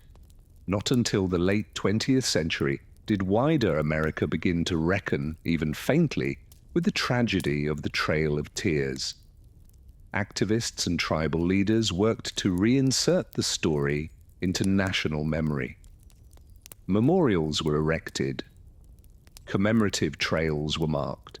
School curriculums were slowly updated. The phrase Trail of Tears became a recognized term, not just among historians, but in the national consciousness. But acknowledgement is not the same as justice. The effects of removal are still felt. The disconnection from ancestral lands, the historical trauma, and the legacy of broken promises continue to shape the realities of native communities today. Yet through every hardship, the strength of these nations endures. The same spirit that guided them through forests, across rivers, and into exile still lives on in language revival programs, cultural preservation efforts, and the stories told around fires and kitchen tables. The Trail of Tears is not just about what was lost, it's about what was carried forward. Faith, memory, and the unyielding will to survive. Today, the Trail of Tears is remembered not only as a historical event, but as a living memory, a reminder of injustice, of resilience, and of the strength it takes to carry a people forward when the world turns against them. The route that once echoed with footsteps of grief now serves as a sacred path of remembrance. Across the United States, monuments, trails, and museums mark the journey. The Trail of Tears, National Historic Trail, designated by Congress in 1987, stretches over 5,000 meters across 9 states, tracing the paths taken by those who were forced to march westward. It winds through forests, fields, and quiet towns, inviting visitors to walk, if only for a moment, in the footsteps of those who endured it. But true remembrance goes beyond monuments. For the descendants of those who walk the trail, memory lives in community, language, and ceremony. Tribal nations continue to honor their ancestors through annual memorial rides, storytelling gatherings, and language revitalization programs. What was once a story nearly silenced is now reclaimed and spoken with pride. Schools now teach it, films portray it, authors and poets give voice to the sorrow and strength of that era, and native youth grow up knowing that their identity is rooted in more than survival. It is rooted in courage, resistance, and continuity. Yet there is still work to do. The Trail of Tears stands as a challenge to how history is told and remembered. It asks us to confront the cost of expansion, the cruelty behind policy, and the ongoing struggles faced by indigenous peoples. It reminds us that progress without humanity is not progress at all. It is erasure. To honor the Trail of Tears is to do more than look back. It is to listen, to learn, and to uplift the voices that once were pushed aside. It is to recognize that the story of America is incomplete without its native nations, not just in the past, but in the present and in every chapter yet to come. And so we remember not just with sorrow, but with deep respect, because even in the face of betrayal and exile, the people walked forward. and they did not vanish, they endured. For in the biting cold of early 1692, Salem Village, Massachusetts, was a place thick with unease. Tucked into the harsh New England wilderness, this Puritan settlement was more than just a collection of farms and meeting houses. It was a community teetering on the edge of spiritual and social collapse. The people of Salem believed they were God's chosen, placed in a wild and dangerous land to carve out a righteous life. But beneath their devotion simmered years of fear, tension, and division. The Puritans lived under a strict religious code. They believed in an invisible world filled with angels and demons. The devil, they were taught, was not a metaphor, but a real and active force. Witches, they believed, could sign the devil's book, casting spells and corrupting the innocent. To question this was to question Scripture.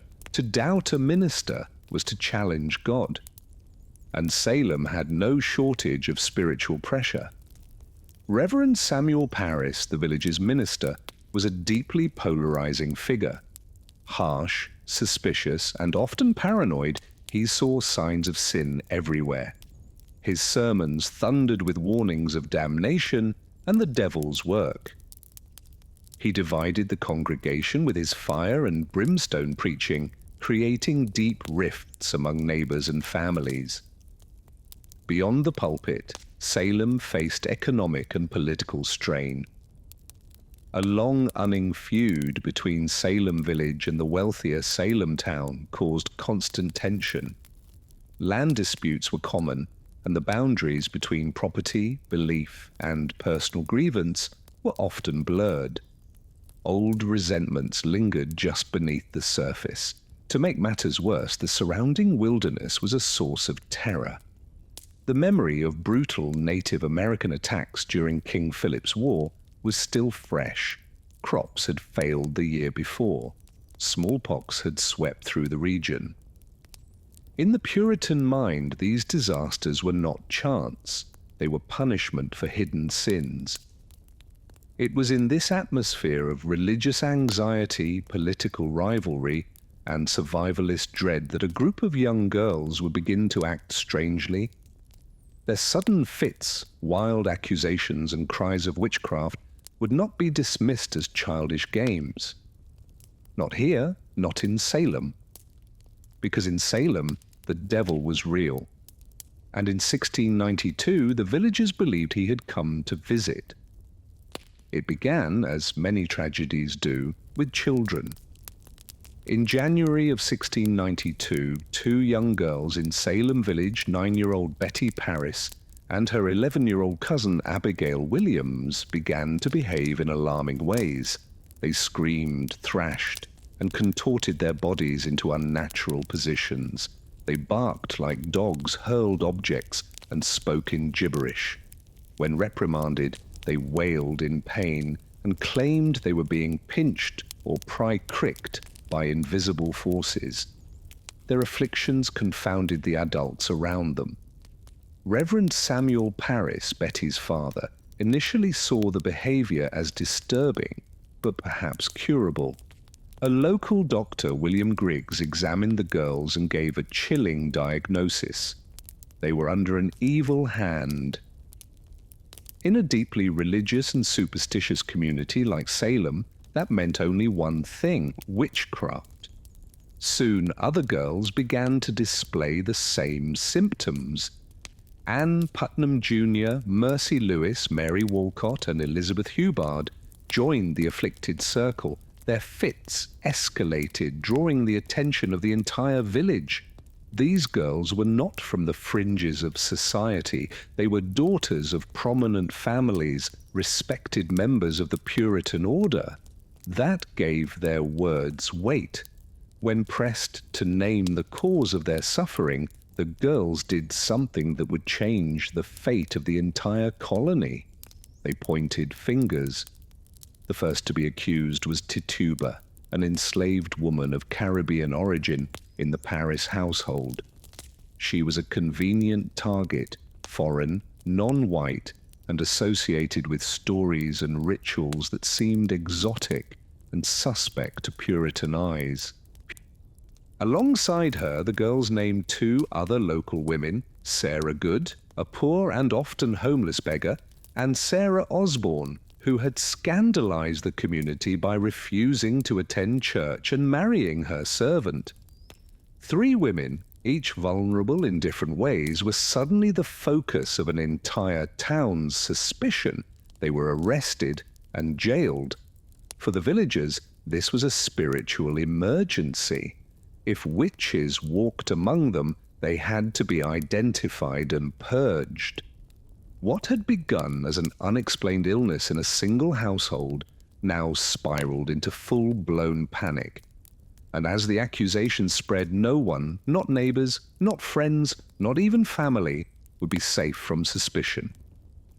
Salem had opened the door to fear, and it would not be easily closed. In the early months of 1692, as more villages fell into hysterics and more names were whispered in fear, Salem's courts began relying on a kind of evidence never before used in any English-speaking legal system, spectral evidence. It would become the most controversial and damning tool of the trials and the most dangerous. Spectral evidence was based on the belief that a witch could send her spirit or spectre to torment victims from afar.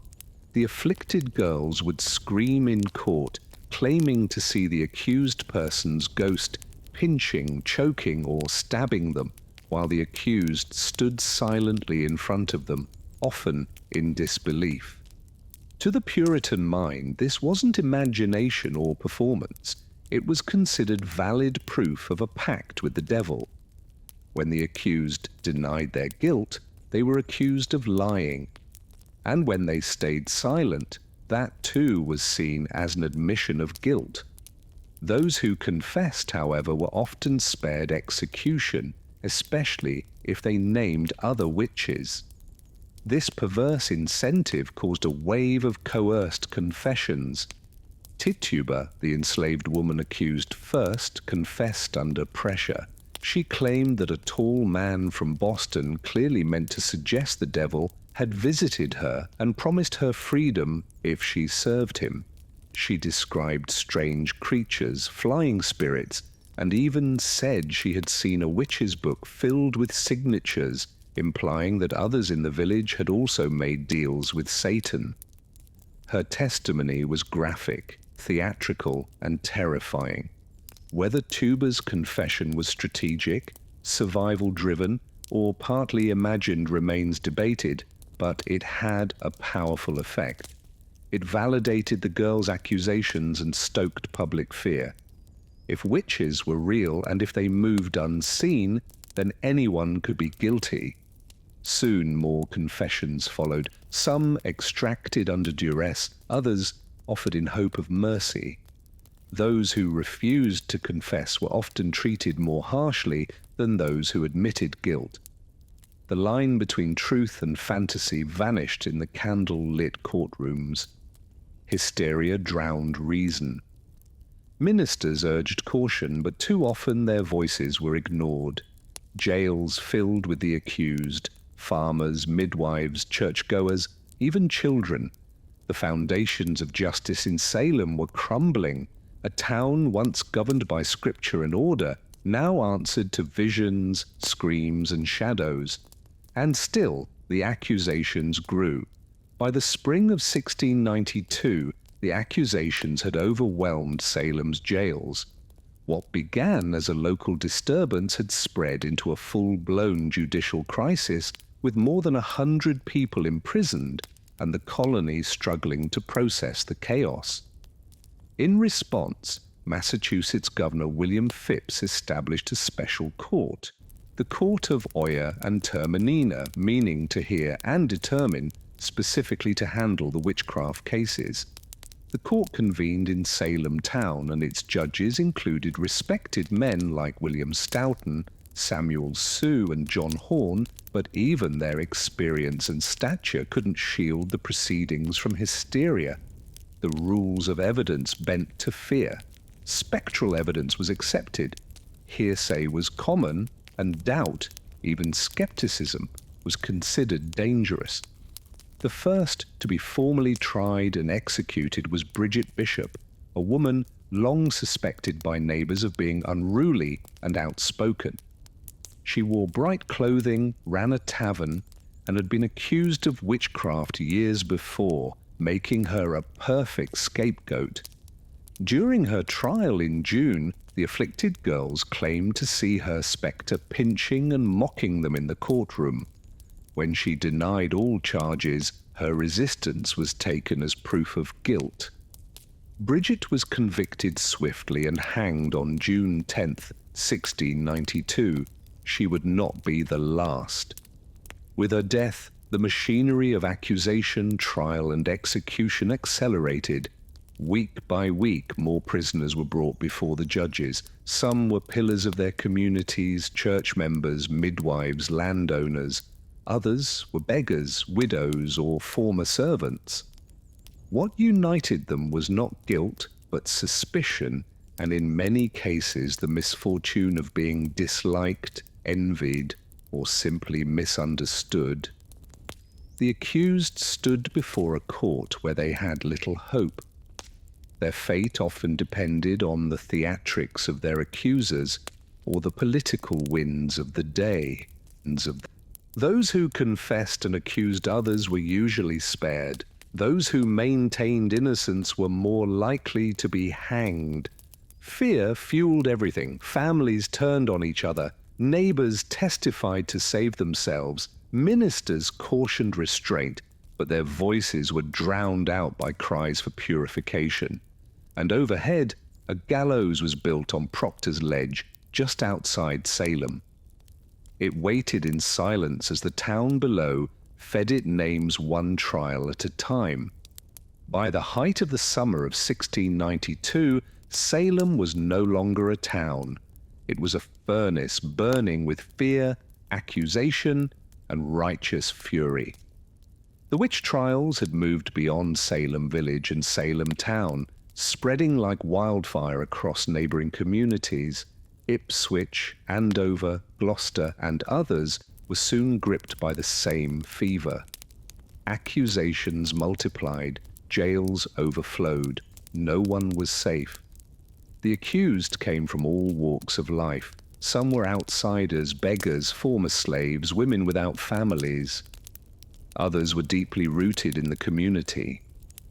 Church deacons, wealthy farmers, and even former accusers. Once the machinery of suspicion began to churn, it spared no one. Families were torn apart. Husbands and wives accused one another. Children testified against parents. Friends betrayed friends. Even those who questioned the legitimacy of the trials became targets. To doubt the existence of witches was in the minds of some to align with them. Nowhere was this madness more visible than in the behavior of the afflicted girls. During court proceedings, they cried out in pain, claimed to see spectral animals, mimicked the accused, and fainted in unison.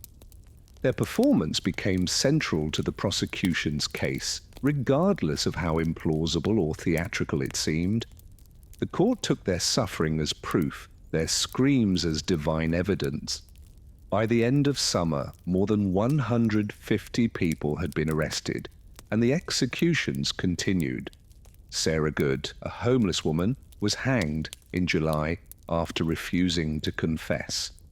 Her defiance was seen not as strength, but as rebellion against God. Rebecca Nurse, a respected grandmother and member of the Salem Church, was executed despite widespread protest. Her conviction sent a chilling message. Even the most pious were not beyond suspicion, and yet the accusations did not slow. Children as young as 5 were jailed. A minister's wife was accused. Entire families were locked in cells. The colony had lost its grip on reason, consumed by the very evil it sought to destroy. Fear was now Salem's true ruler, shaping justice, warping memory, and silencing dissent.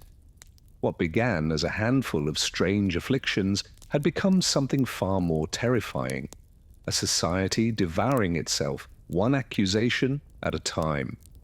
As summer gave way to autumn in 1692, the Salem witch trials reached their darkest depths. The gallows on Proctor's Ledge became a grim fixture on the horizon, a place of ritual execution where cries for mercy were swallowed by the silence of final judgment. The executions were public, meant to serve as warnings. Entire communities gathered to watch. Some came in solemn fear. Others disturbingly treated them as spectacles. One by one, the convicted were led to the scaffold, bound and praying until the trapdoors dropped and another life ended in the name of righteousness.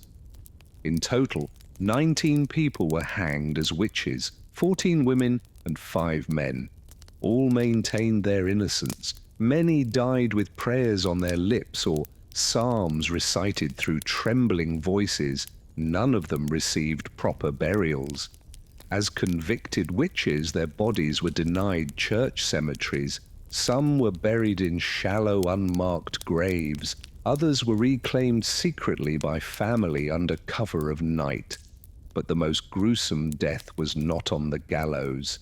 Giles Corey, an 81-year-old farmer and the husband of accused witch Martha Corey, refused to enter a plea at his trial. By refusing to speak, he hoped to prevent his land from being seized by the state. In response, authorities ordered pressing, a brutal and rare form of punishment. Giles was stripped, laid on the ground, and slowly crushed beneath heavy stones. For 2 days, he endured the torture in silence. His last words, according to legend, were chillingly defiant. More weight. He died without ever entering a plea. His resistance made him a tragic symbol of the injustice that had overtaken Salem. Inside the jails, those not yet executed faced horrific conditions. Pregnant women gave birth in filthy cells. The sick died of neglect. Families had to pay for their own food and chains, and some remained imprisoned for months after the trials ended. By the time autumn leaves began to fall, Salem had sentenced more people to death for witchcraft than any other community in American history. What had begun as whispers had ended in blood.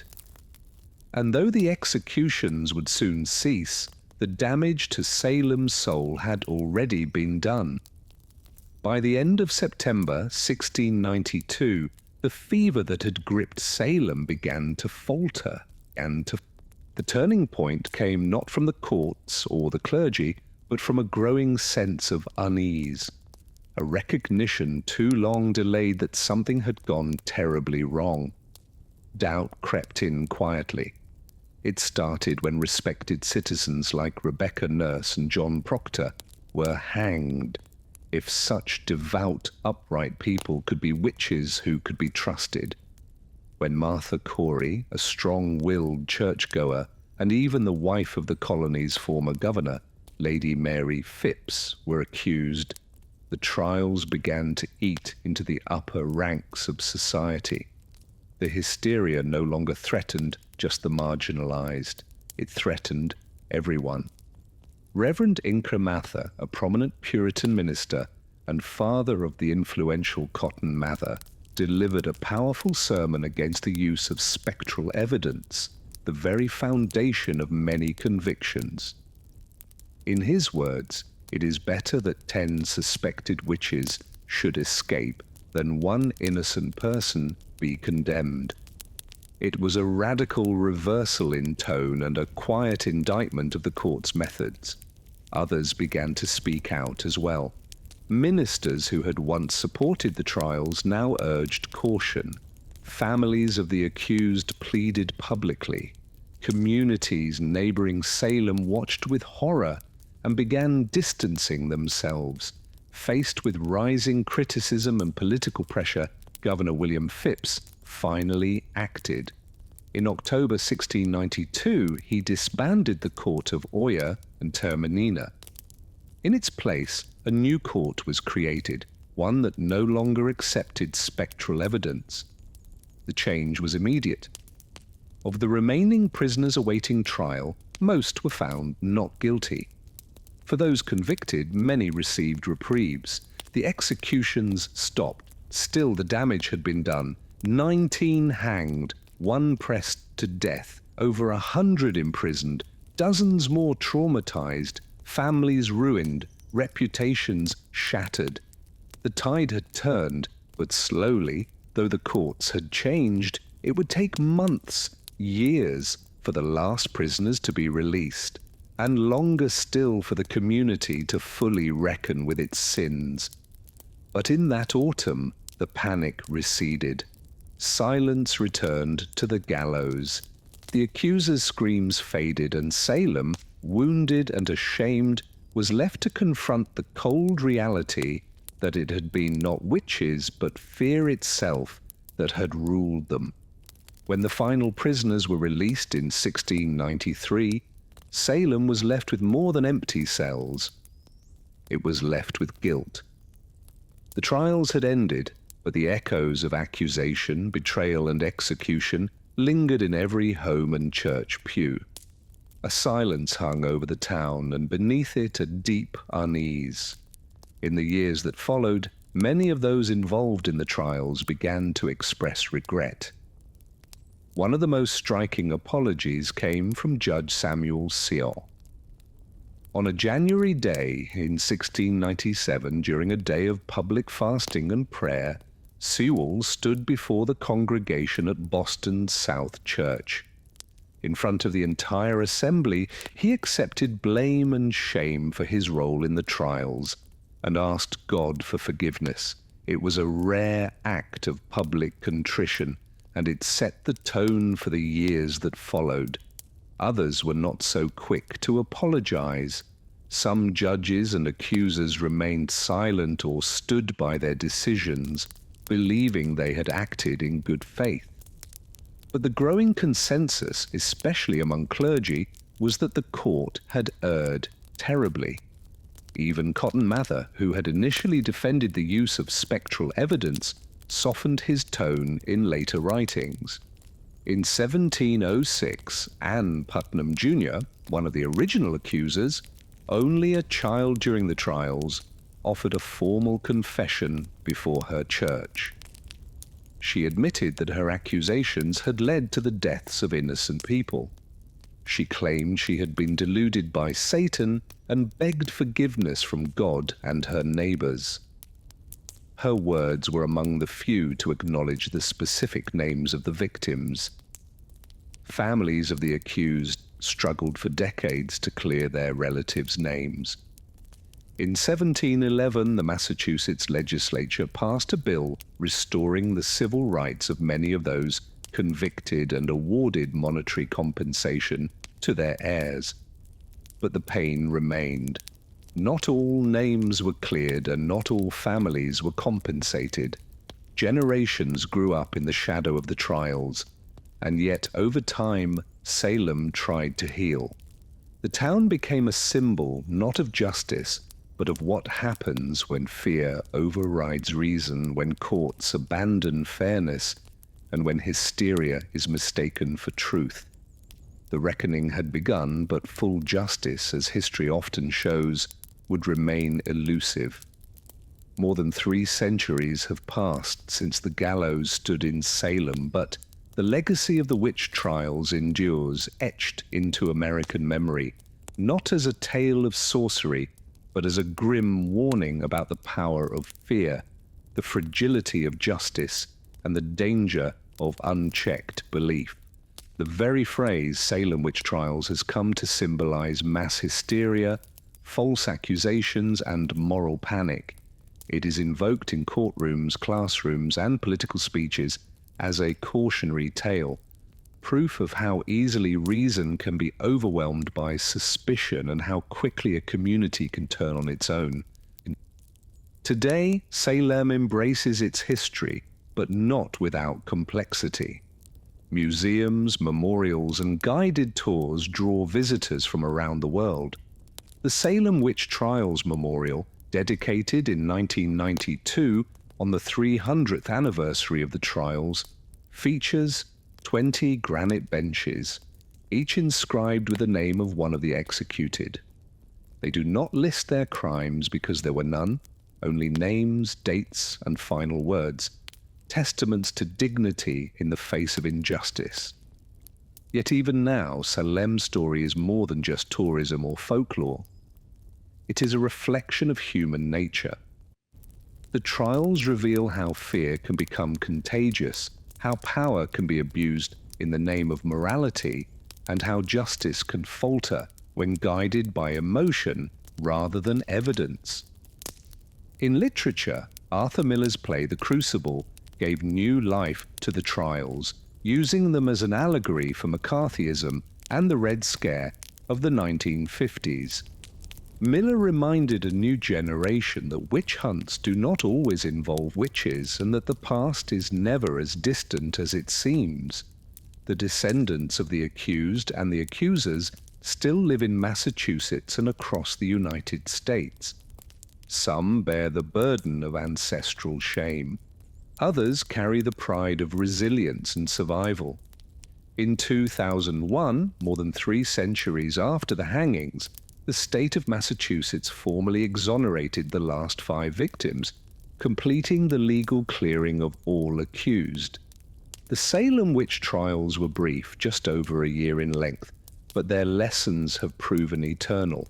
They remind us that truth must be defended even when fear shouts louder, and that the gravest injustices can occur not in moments of darkness, but under the full light of day.